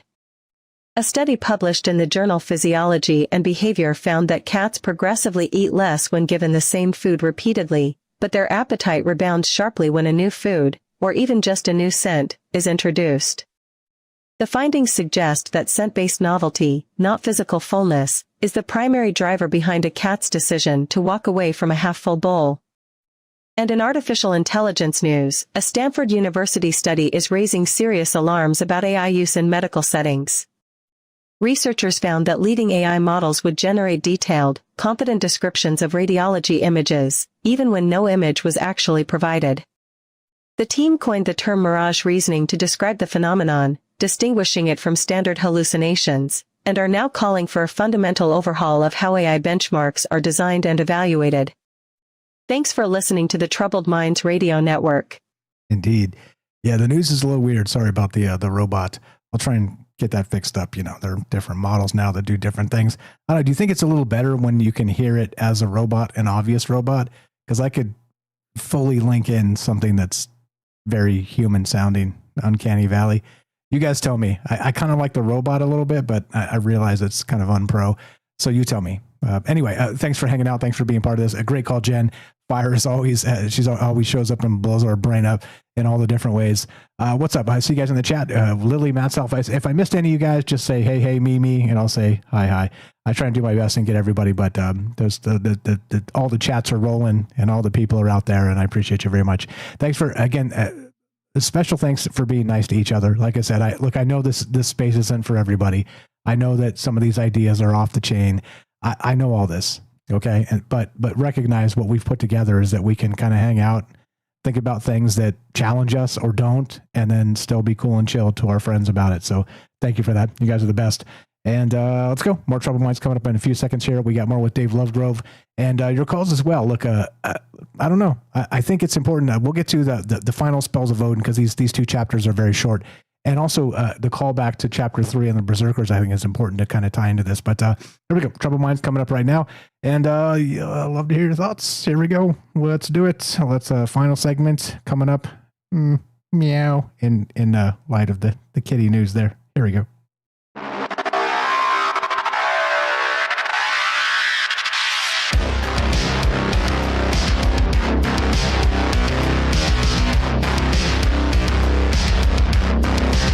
Welcome back to Troubled Minds. I'm your host, Michael Strange. We're streaming on YouTube, Rumble, X, Twitch, and Kick. We are broadcasting live on the Troubled Minds Radio Network. That's KUAP Digital Broadcasting. And, of course, 88.4 FM Auckland, New Zealand. Tonight, we're here with David Lovegrove of Viking Superpowers. And we're talking about those spells that Odin used to cast. Do you know what they are? Yeah, that's right. You don't. You absolutely do not. Because if you do, you're a super, super, super nerd. Well, you're in luck because we've got the superest of nerds, the master nerd. There you go, Dave. I called you a master. I did it. I worked it in. You are a master. We're talking to Dave Lovegrove tonight about Odin and about the old sagas, not just in the original translations of Old Icelandic, but how they sort of really come into form into the modern space and the modern mind's eye. That's the point of this. That's why we get together and talk about these things. That's why we're lucky enough to have made all these amazing friends, Dave included. David Lovegrove, welcome back to Troubled Minds. What is up? Anything you want to touch on that Jen had there, because she had a ton of really great stuff, but we do have to get into that third chapter you described with the Berserkers and the final spells of Odin. So we got some stuff to cover, but if you want to comment on that, I'd love to hear it. Welcome back, brother. How are you? I'm great, mate. I just made myself a coffee, and what I loved about, Jen really taught us a lot. I was nodding furiously with most things she said, but it reminded me when I went to Iceland, I had the great honor, really, to have a private viewing of the original Edda written by Snorri Sturluson. So I didn't see the one he physically wrote in 1225, but I saw one from 1300, which was not too far away, But what impressed me was just not only the fact that the old professor who showed it to me said, these things, even in the day, would have cost a couple of mil to make in today's money. But it's like a huge herd of cattle to make one of these books. It's just the fact, it made me think, who read this, and only a few people ever read these, but they told everybody else the stories. And that's really how we got our religions for thousands of years. Actually, it was just the few elite who could read, and if they were honest, they'd tell you what it really said. If they weren't, they'd manipulate it to make them sound good. Yeah, and as we've recognized in the modern news space, the mass media is, as I always like to say, it's a trillion data points, and you can cherry pick anything you want. So if you can't read any of it, and I'm the one telling it to you, of course I'm going to give you the version that benefits me. I mean, this is history. This is, not literally, nearly literally all of history is that we had these, and that's why I like to call them dogma cycles, because you can't even, you can trace back some of this stuff to the texts, like the Dead Sea Scrolls and stuff. I'm not going to get into that, but you can. But was that the message being sent from then to now? No, hell no, because most people couldn't read it all. Anyway, okay, let me read this because let's get this in here because I think this is super important. We'll get to the Berserkers. We got James on the line. We'll go to him in a second too. But so I was talking about this. Now look, and the reason was that he had the faculty of changing complexion and form in whatever manner he chose. And we're talking Odin. Okay, this is a translation not from David Lovegrove. This is the generic general translation. Okay. So take that with a grain of salt, as usual, when you read anything historically. And we're talking about Odin and the spells he cast. This continues. Another was that he spoke so eloquently and smoothly that everyone who heard thought that only what he said was true. Everything he said was in rhyme, like the way that is now called poetry is composed. He and his temple priests, this is where this gets weird, were called craftsmen of poems. For that art originated with them in the northern lands. Odin could bring it about in battle. His opponent, could bring it about that in battle his opponents were struck with blindness, or deafness, or panic. Very Dungeons and Dragons spells. Okay, he could cast a blind spell, a deafness spell, and a panic spell. What the hell does that mean? And this continues. And their weapons would cut no better than sticks, while his men went without mail and were as wild as dogs or wolves, biting their shields, being as strong as bears or bulls. They killed the people, but neither fire nor iron took effect on them. That is called Berserk Fury, which I think it's a good time to get into chapter 3 in the Berserk Fury. What's your idea on that? So he was sort of like not just the general leading the battle charge. He was able to cast spells that amplified the effectiveness of his troops and actually did the opposite to the opposing forces. So what the hell's going on here? And what do you know about Berserkers? Well, there's two aspects of this. There's the paranormal powers, and then there's that other aspect that I get right into is the tech. And I've got a friend there in Las Vegas, Colonel John B. Alexander, who's an old soldier who was involved with this project the U.S. Army ran in 1980, looking into the paranormal and abilities and remote viewing and all this sort of stuff. And his focus since then has been non-lethal weapons. And I read his book, which it's a great read, which basically gets right into all the types of weapons, and they all do this sort of stuff, weapons that can make you go blind, weapons that can make you panic, actually move your bowels, just run away. And you've probably seen that sort of stuff. Deafness, well, we don't have much trouble understanding a weapon that could make you deaf. And, when weapons will cut no better than sticks, it's like that either means somehow their weapons became soft or whatever, or the man wielding the weapon couldn't hit. And that's a thing. Like, I don't know if you guys have had it, but when I was a kid, I used to have these dreams where I'd be in a fight. The other guy would be punching me, and my punch was like in slow motion and really weak. It was like boom, boom. And I'd wake up and think, but I'm a pretty good fighter. I know I can hit. But psychologically, something in me thought I was weak. And then over lots of experiences in life, I had dreams where suddenly I was hitting pretty hard. And I realized, how much is in the mind, what you think of yourself. And I think Odin could, one way or the other, make this happen. The thing that I find extremely interesting is that when it says that his people had this berserk fury, they killed the people, but neither fire nor iron took effect on them. If we go back to that previous chapter, I think it's chapter 3. I know that's one where his brothers grab his wife. It's chapter 2. So near the end of chapter 2, do you have it in front of you there, Mike? I do. Need me to read it? Which part? Yeah, well, so...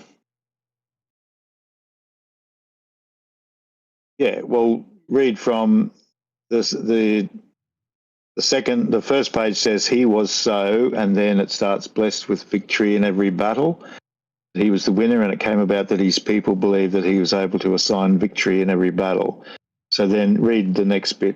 It was his custom. It was his custom, if he was sending his men into battle or on other missions, that he first laid his hands on their heads and gave them Bajanak. How do I say that? Bjanak. Yanak. There you go. I'm learning as we go. Yeah. And this continues. They believed that then things would turn out well. So it was some sort of blessing. Continue. It was also the case with his men that whenever they were in trouble on sea or on land, they called on his name and always seemed to get help from that. They believed that all their security depended on him. He often went away so far that he spent many seasons on the journey. Right. So getting back to Bjanak, right, this is his men who he's sending on missions through Scandinavia by the sound of it. Now, the general thing, if you look at that note there, you said it, blessing Bjanak, they usually say, well, we think this Bjanak is borrowed from Irish and it's from Beanacht and from Latin benedicto, blessing. So this is a typical Christian way of thinking about it. And Iceland had a lot of Irish blood, a lot of Irish culture mixed in. You know, it's not so well known, but it's a thing. However, when I went, I didn't buy that for this blessing. It sounds too Christian, you know. He's just going, "Oh, bless you, my son, go out and butcher people." But if you go to the oldest and the best, Cleasby and Vigvason, this Norse English dictionary, it says this word is not blessing. It comes from the old Scottish word bannock, B-A-N-N-O-C-K, which means a sort of a cake. And that's where I thought, and they had their own Christian-y spin, saying, yes, it was considered, you know, it was like the Eucharist, you get the bread and the wine, and it's the body of Christ and blah. So they were sort of trying to say, well, this is, you know, Snorri as a Christian just made this up thinking that would be what Odin might do. But the fact that it's a bannock size, it's literally exactly the size of the top of your head. And when I was in Denmark, I found these just extraordinary Bronze Age little heads, and they look like aliens, I swear to God. They look like greys. And on their heads, exactly the same size as a bannock would be, they sort of, at first glance, they look like horns, but they're not. They're almost like a trumpet sort of thing. But it's got these weird ridges, and for all the world, it looks like a technological headpiece. It really, for all the world, looks like something you'd have on your head with aerials and maybe little lights or something. And the more I researched this, it came to me that what's being talked about in chapter 6 was when they become berserkers. But it also says, you know, they knew that wherever they were in land and sea, he could find them and help them. You know, when they went into battle, they weren't scared, and they became ferocious fighters. And I just thought, this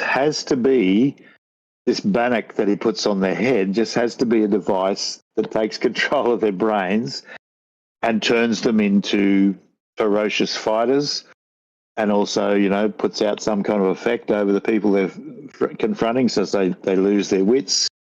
You know, they literally panic. They can't swing their weapons. And so his guys... Have you seen, you know, that Johnny Depp movie where he melds with the AI because he dies of radioactive poisoning? The Johnny Mnemonic? He's like... Is that what it's called? No, he's like this super rich guy, and these fanatics, he's developing AI, and it's going to help the world, and these fanatics kill him with a radioactive bullet. And then he enters as he's dying, his wife puts him into the machine, and then he ends up with all these humans who are sort of willingly have these things on their heads, and Johnny Depp, the AI, controls them, and they help him make his dreams come true out in the real world. So that's the idea I've got about this, that I think what we're hearing about here is technology. Yeah, we've got a couple. Turns them.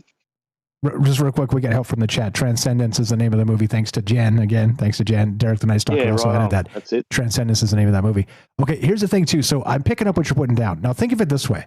Now imagine there was some way to sort of have I don't know, like a paleo effect of technology. Like you're able to put like an obsidian ring around somebody's head. Okay, and it limited a fear response. You know what I mean? Something just very simply basic like that. Like, and I'm not saying that would be the case. I'm saying you found a way to have some kind of really ancient technology here to be able to do something like that. And it just made your dudes, your side, your guys not afraid. And when you're talking about life and death, as you said, you know, like sometimes you blow the horns of the battle and then people just start crapping themselves. But imagine if your side didn't. And we're sort of there already.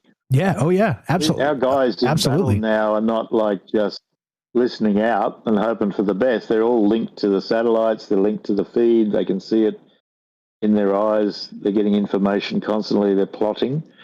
And it's only just a sort of a moral step whether you could start, you know, implant it into their brains and have some kind of drugs that turn them into a fearless maniac or whatever you know, the science of neuroscience. Agreed. And studied the brain for so long. You know what's wild, real quick, just as an aside, and I'm not going to elaborate on this. I just want to point this out for the record here, is that we recently had that raid, the American military raid on Venezuela, and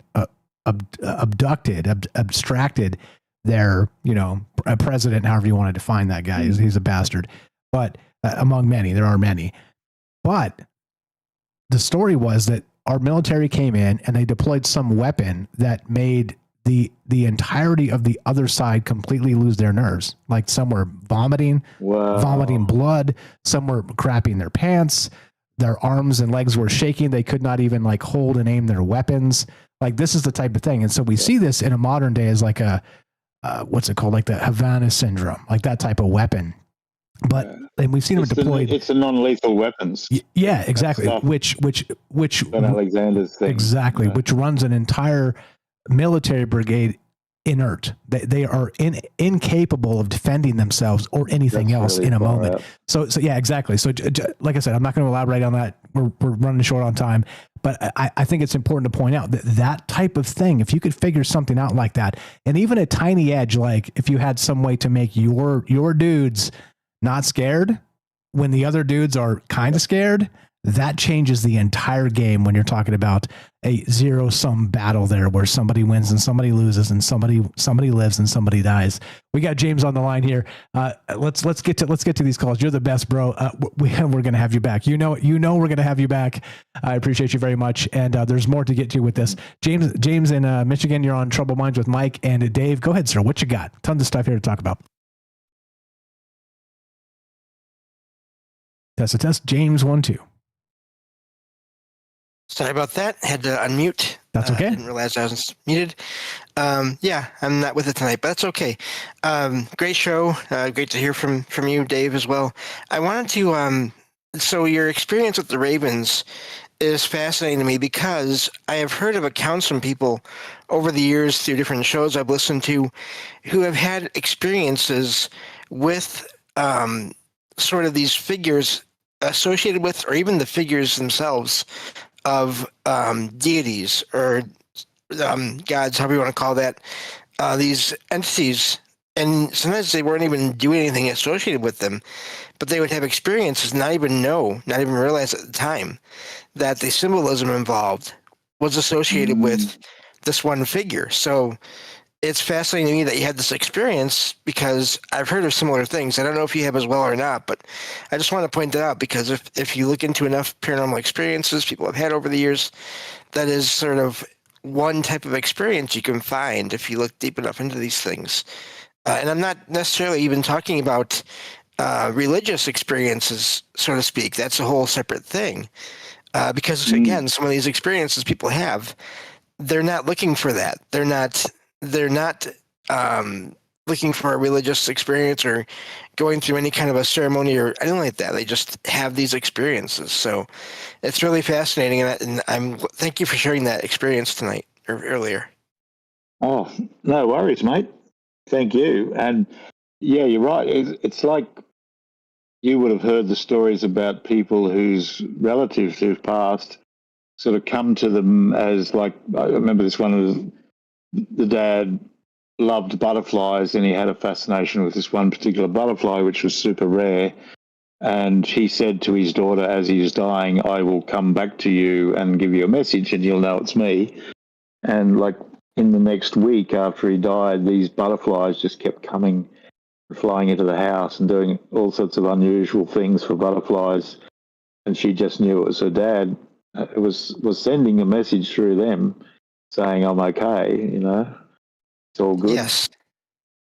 Yeah, and animals, I mean, all kinds of animals have been used in that way or sent as signs in that way. Butterflies, birds, cats, dogs, in some cases, all these things. So, yeah, that's really what I wanted to say on that. I know you have another call here, so I will get going, but great show, and thank you for taking my call as usual. You're the best, James. Appreciate you very much. You know where to find him, Salsido Paranormal, SALSIDO Paranormal.com, troubledminds.org/friends. Scroll down, says follow James. And while you're down there, of course, follow Dave Lovegrove. It says Viking Superpowers. Lots of stuff here. And look, recognize that this entire saga is massive. And Dave simply pointed out, he's like, hey, there's like a weird space here, like chapter 6 and 7. We could probably talk about it. It's like about Odin and wizards. And I was like, hell yeah, bro, you had me at wizards. Let's do this. Let's absolutely do this. And this is what I mean. When you look at the past and look at the future and kind of how the present,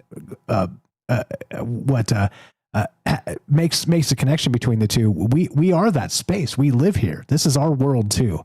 And so we're able to kind of think about things a little differently. Anything to add to what James said? We got Derek on the line, and then we'll wrap this up. Dave, you're the best. Appreciate you being here.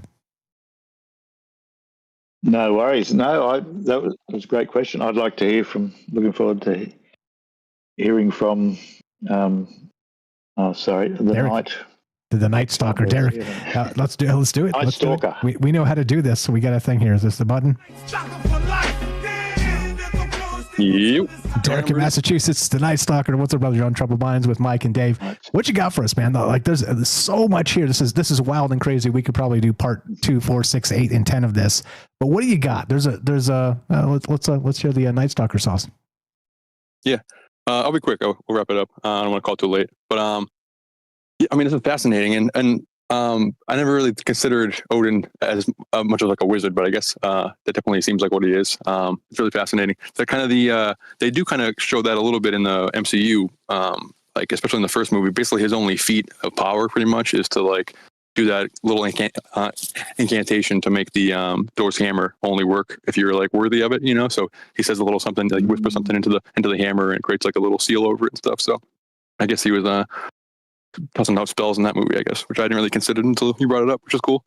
And then just in general, I'm fascinated by these gods teaching people stuff, teaching people like metallurgy and arts and magic and all that kind of stuff. But with the blessing and like that cake you talk about and stuff, it reminds me a lot of like the in Batman, the scarecrow fear toxin, like some kind of gas or whatever. You can go and everybody start freaking out and your worst nightmares will happen, especially like if Odin is some kind of shamanic figure, then the plant medicine aspect is obviously big with shamans and stuff. So I wonder if there is some type of, like, you mentioned shrooms earlier, and obviously like shrooms have a hippie connotation with us now, but I know like Graham Hancock brings up the fact that the Aztecs, who when they were like ritually slaughtering people and stuff, they like on temples and like really had a crazy bloodlust. They were also taking mushrooms and stuff. So mushrooms have a set and setting aspect of it. So if you're in a setting that's holistic and nice and open for blessings, you're going to have some kind of miracle happen. But if you're in some kind of MK Ultra dungeon or some kind of war setting or some kind of like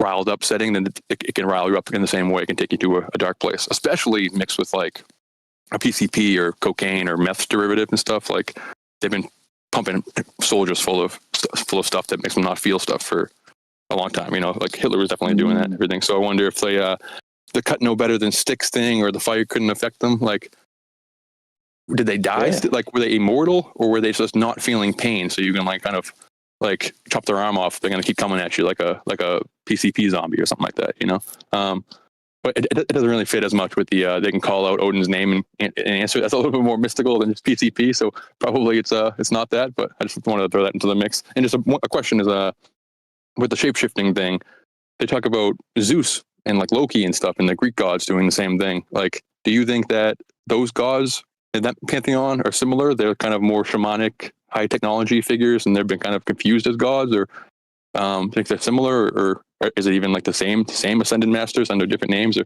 how do you think like those shape-shifting lore and those kind of pantheons will fit into the Norse pantheons? Are they similar? But that's all I got. Yeah. Well, I think that something I've learned through writing this book and writing the next book, which is more about this sort of stuff, the human experience of these, advanced beings and their teachings and their abilities, is that there's a science that we're still sort of stuck in the steam age, as it were. If, somebody like a steampunk sort of person would look at our high digital tech, it would be bewildering because it's just not that mechanical. It's like all this stuff's happening, but how the hell is it happening?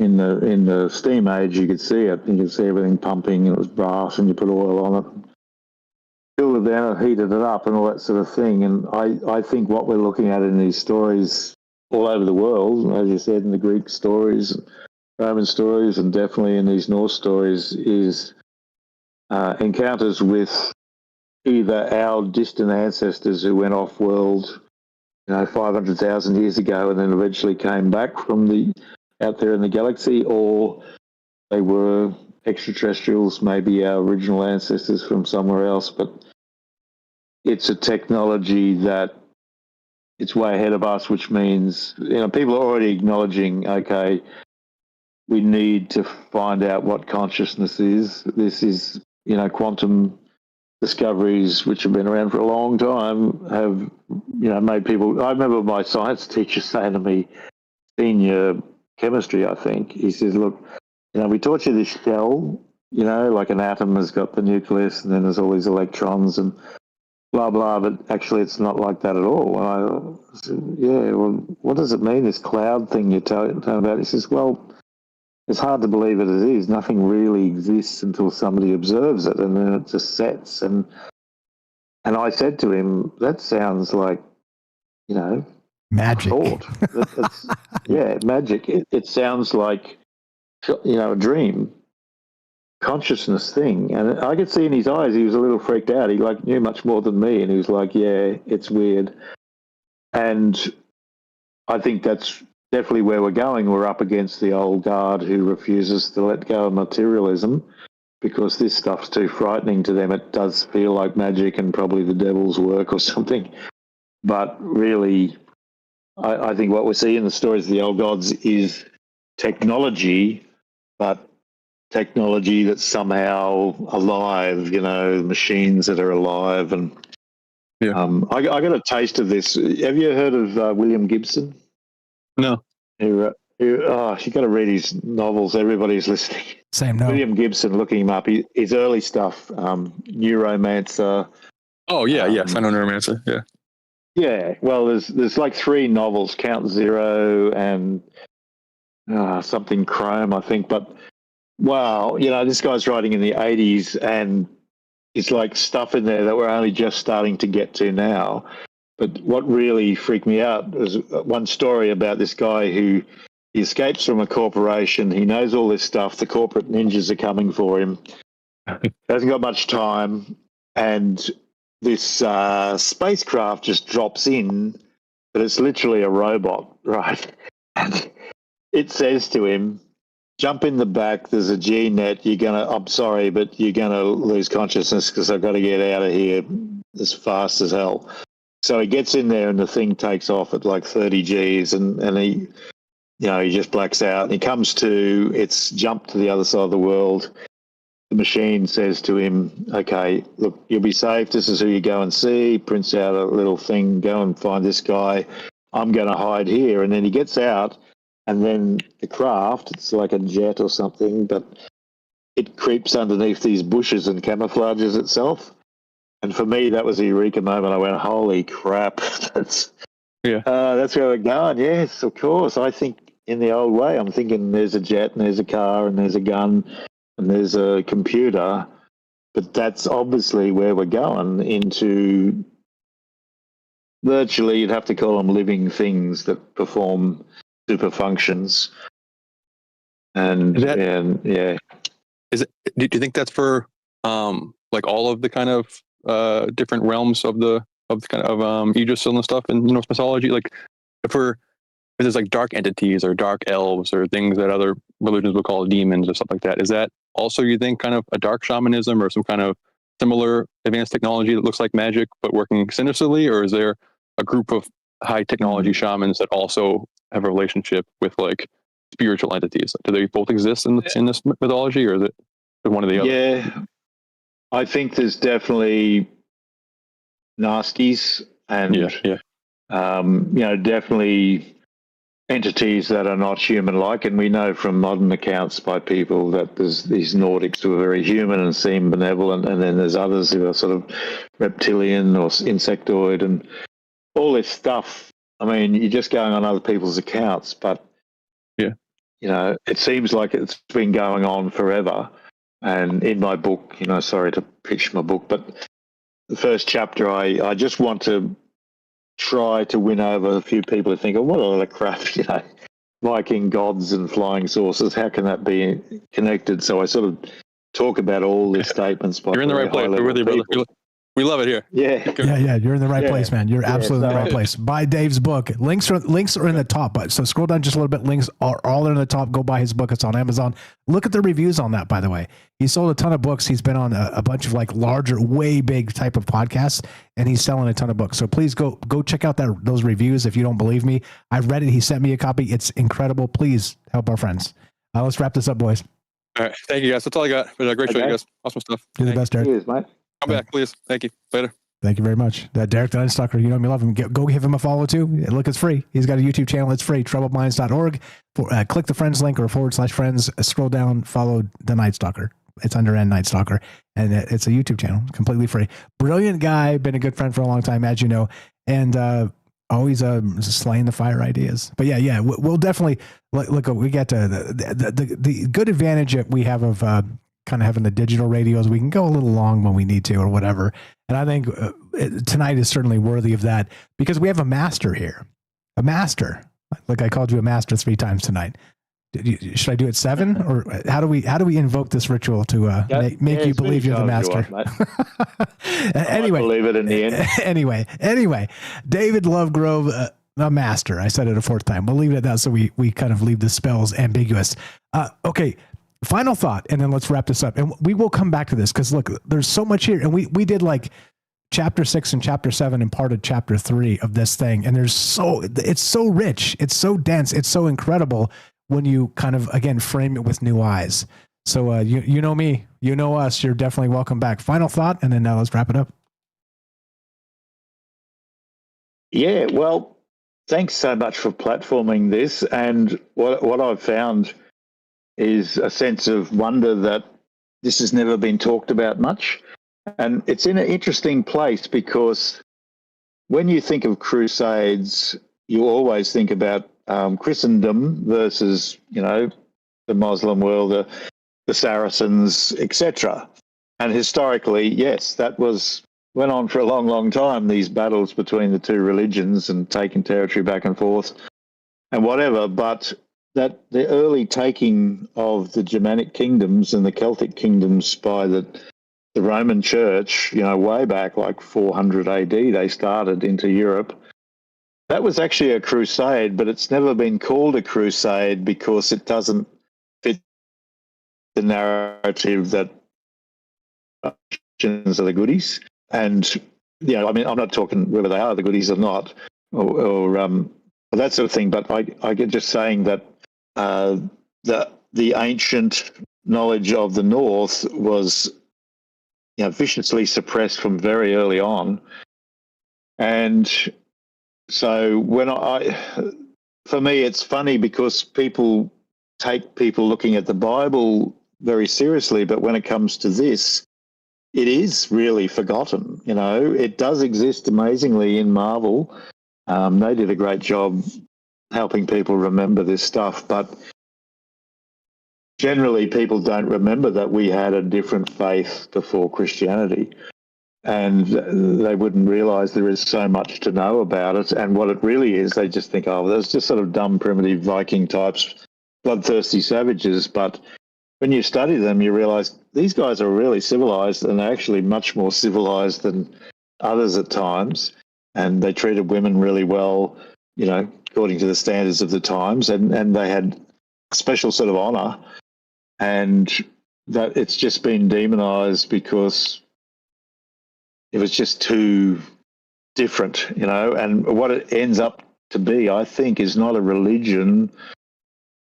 It's a spiritual path, you know. It's a way of being human that's very powerful and liberating, and that's why it was squashed, because it was, you know, Gnostic. It was like, hey, you can have your own connection to nature, to whatever you want to call the higher powers. You can discover it for yourself. This is what we know from our stories, but it's up to you. They didn't really push it on people.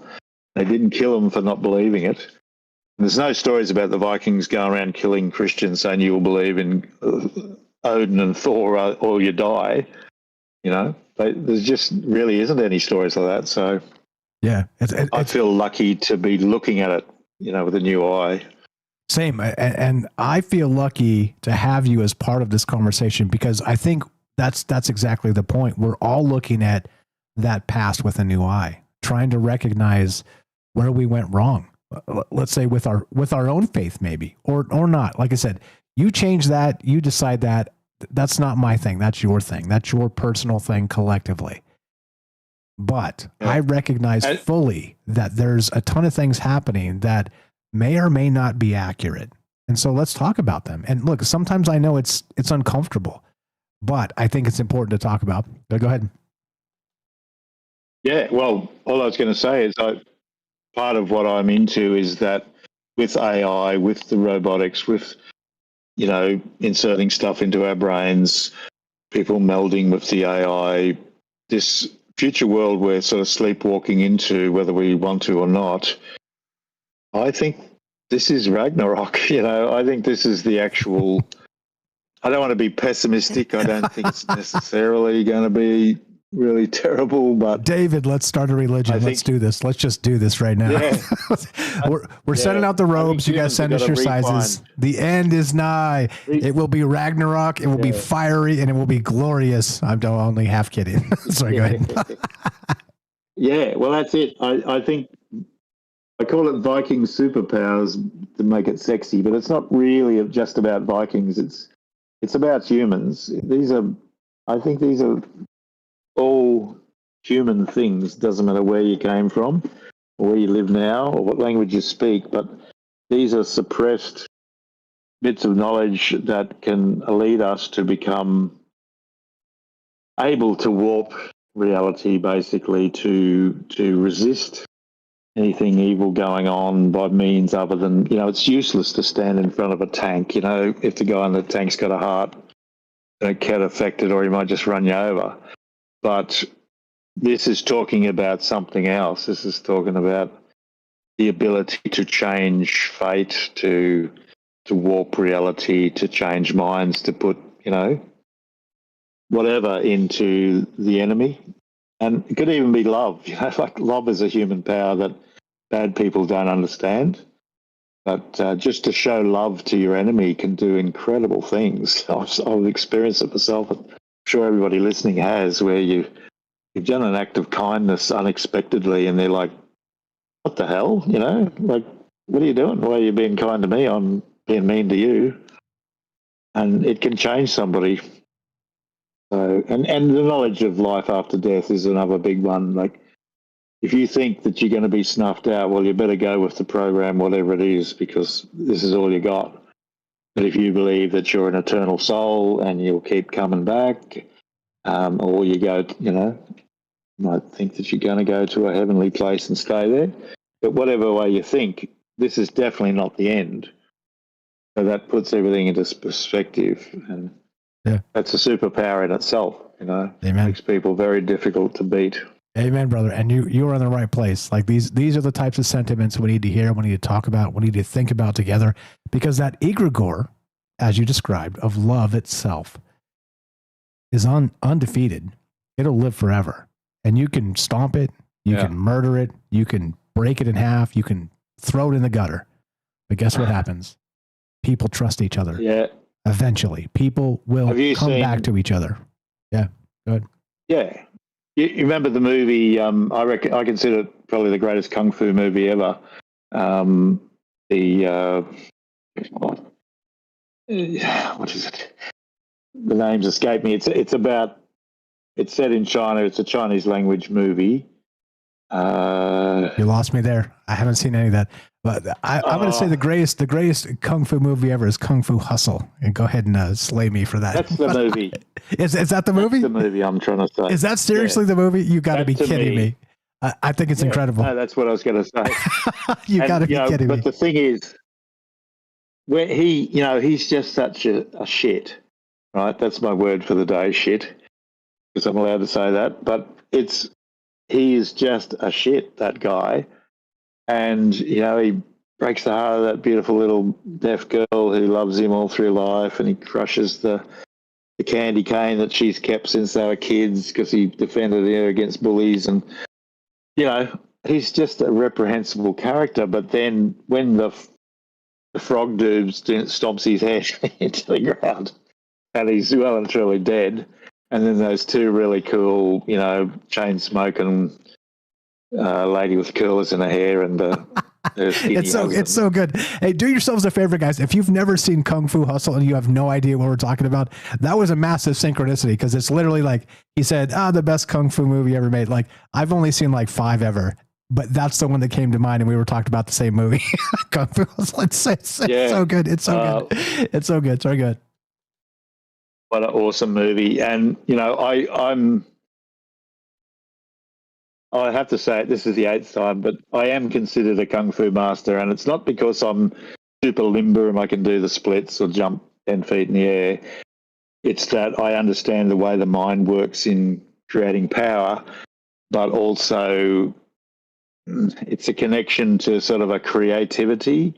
And when I watch that scene where they wrap him up and they do all this stuff and they bring him back, and then he fights all the axe gang and the frog master, the toad master, I had tears in my eyes. I was like, wow, this is beautiful.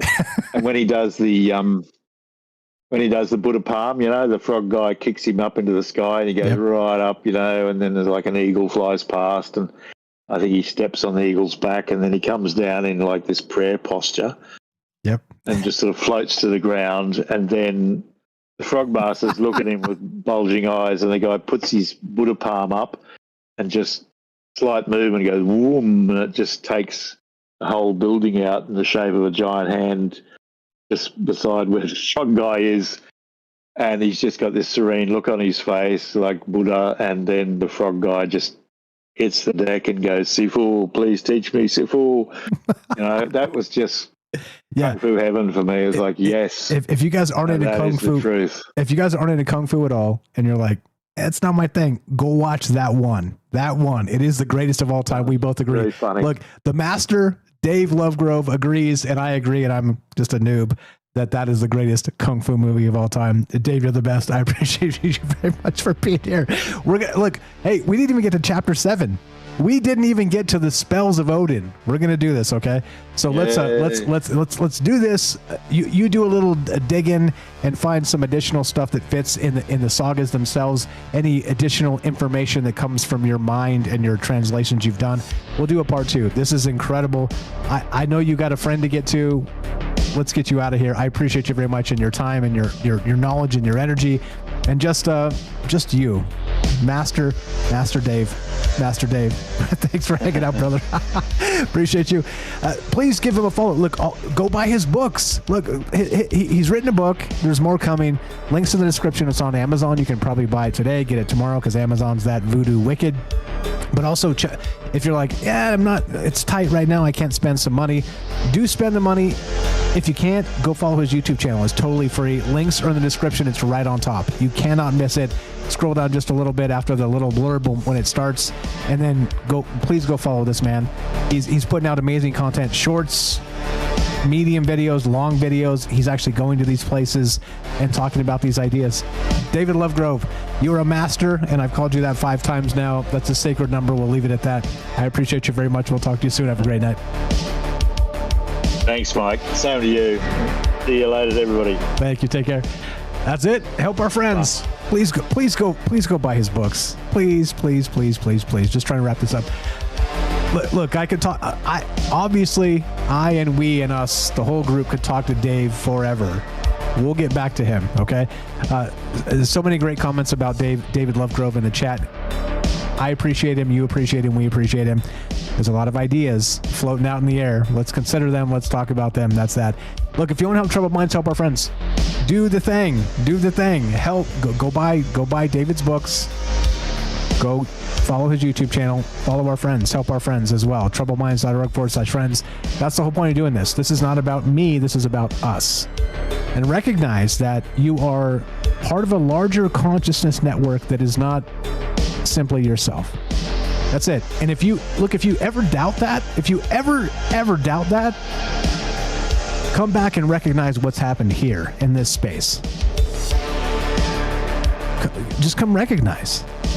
I've learned an immense amount of information and goodwill and kindness from you guys, and love and generosity and etc. so on. And I hope I do my part to pass it on. That's it. Look, it's simple. Some things are simple. And that egregore of love that cannot be conquered, let's embody it.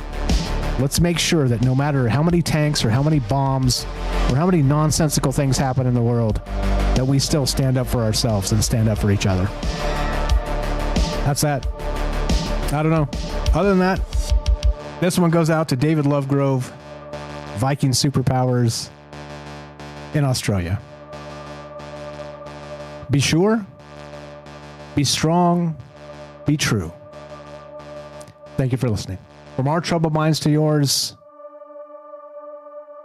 have a great night.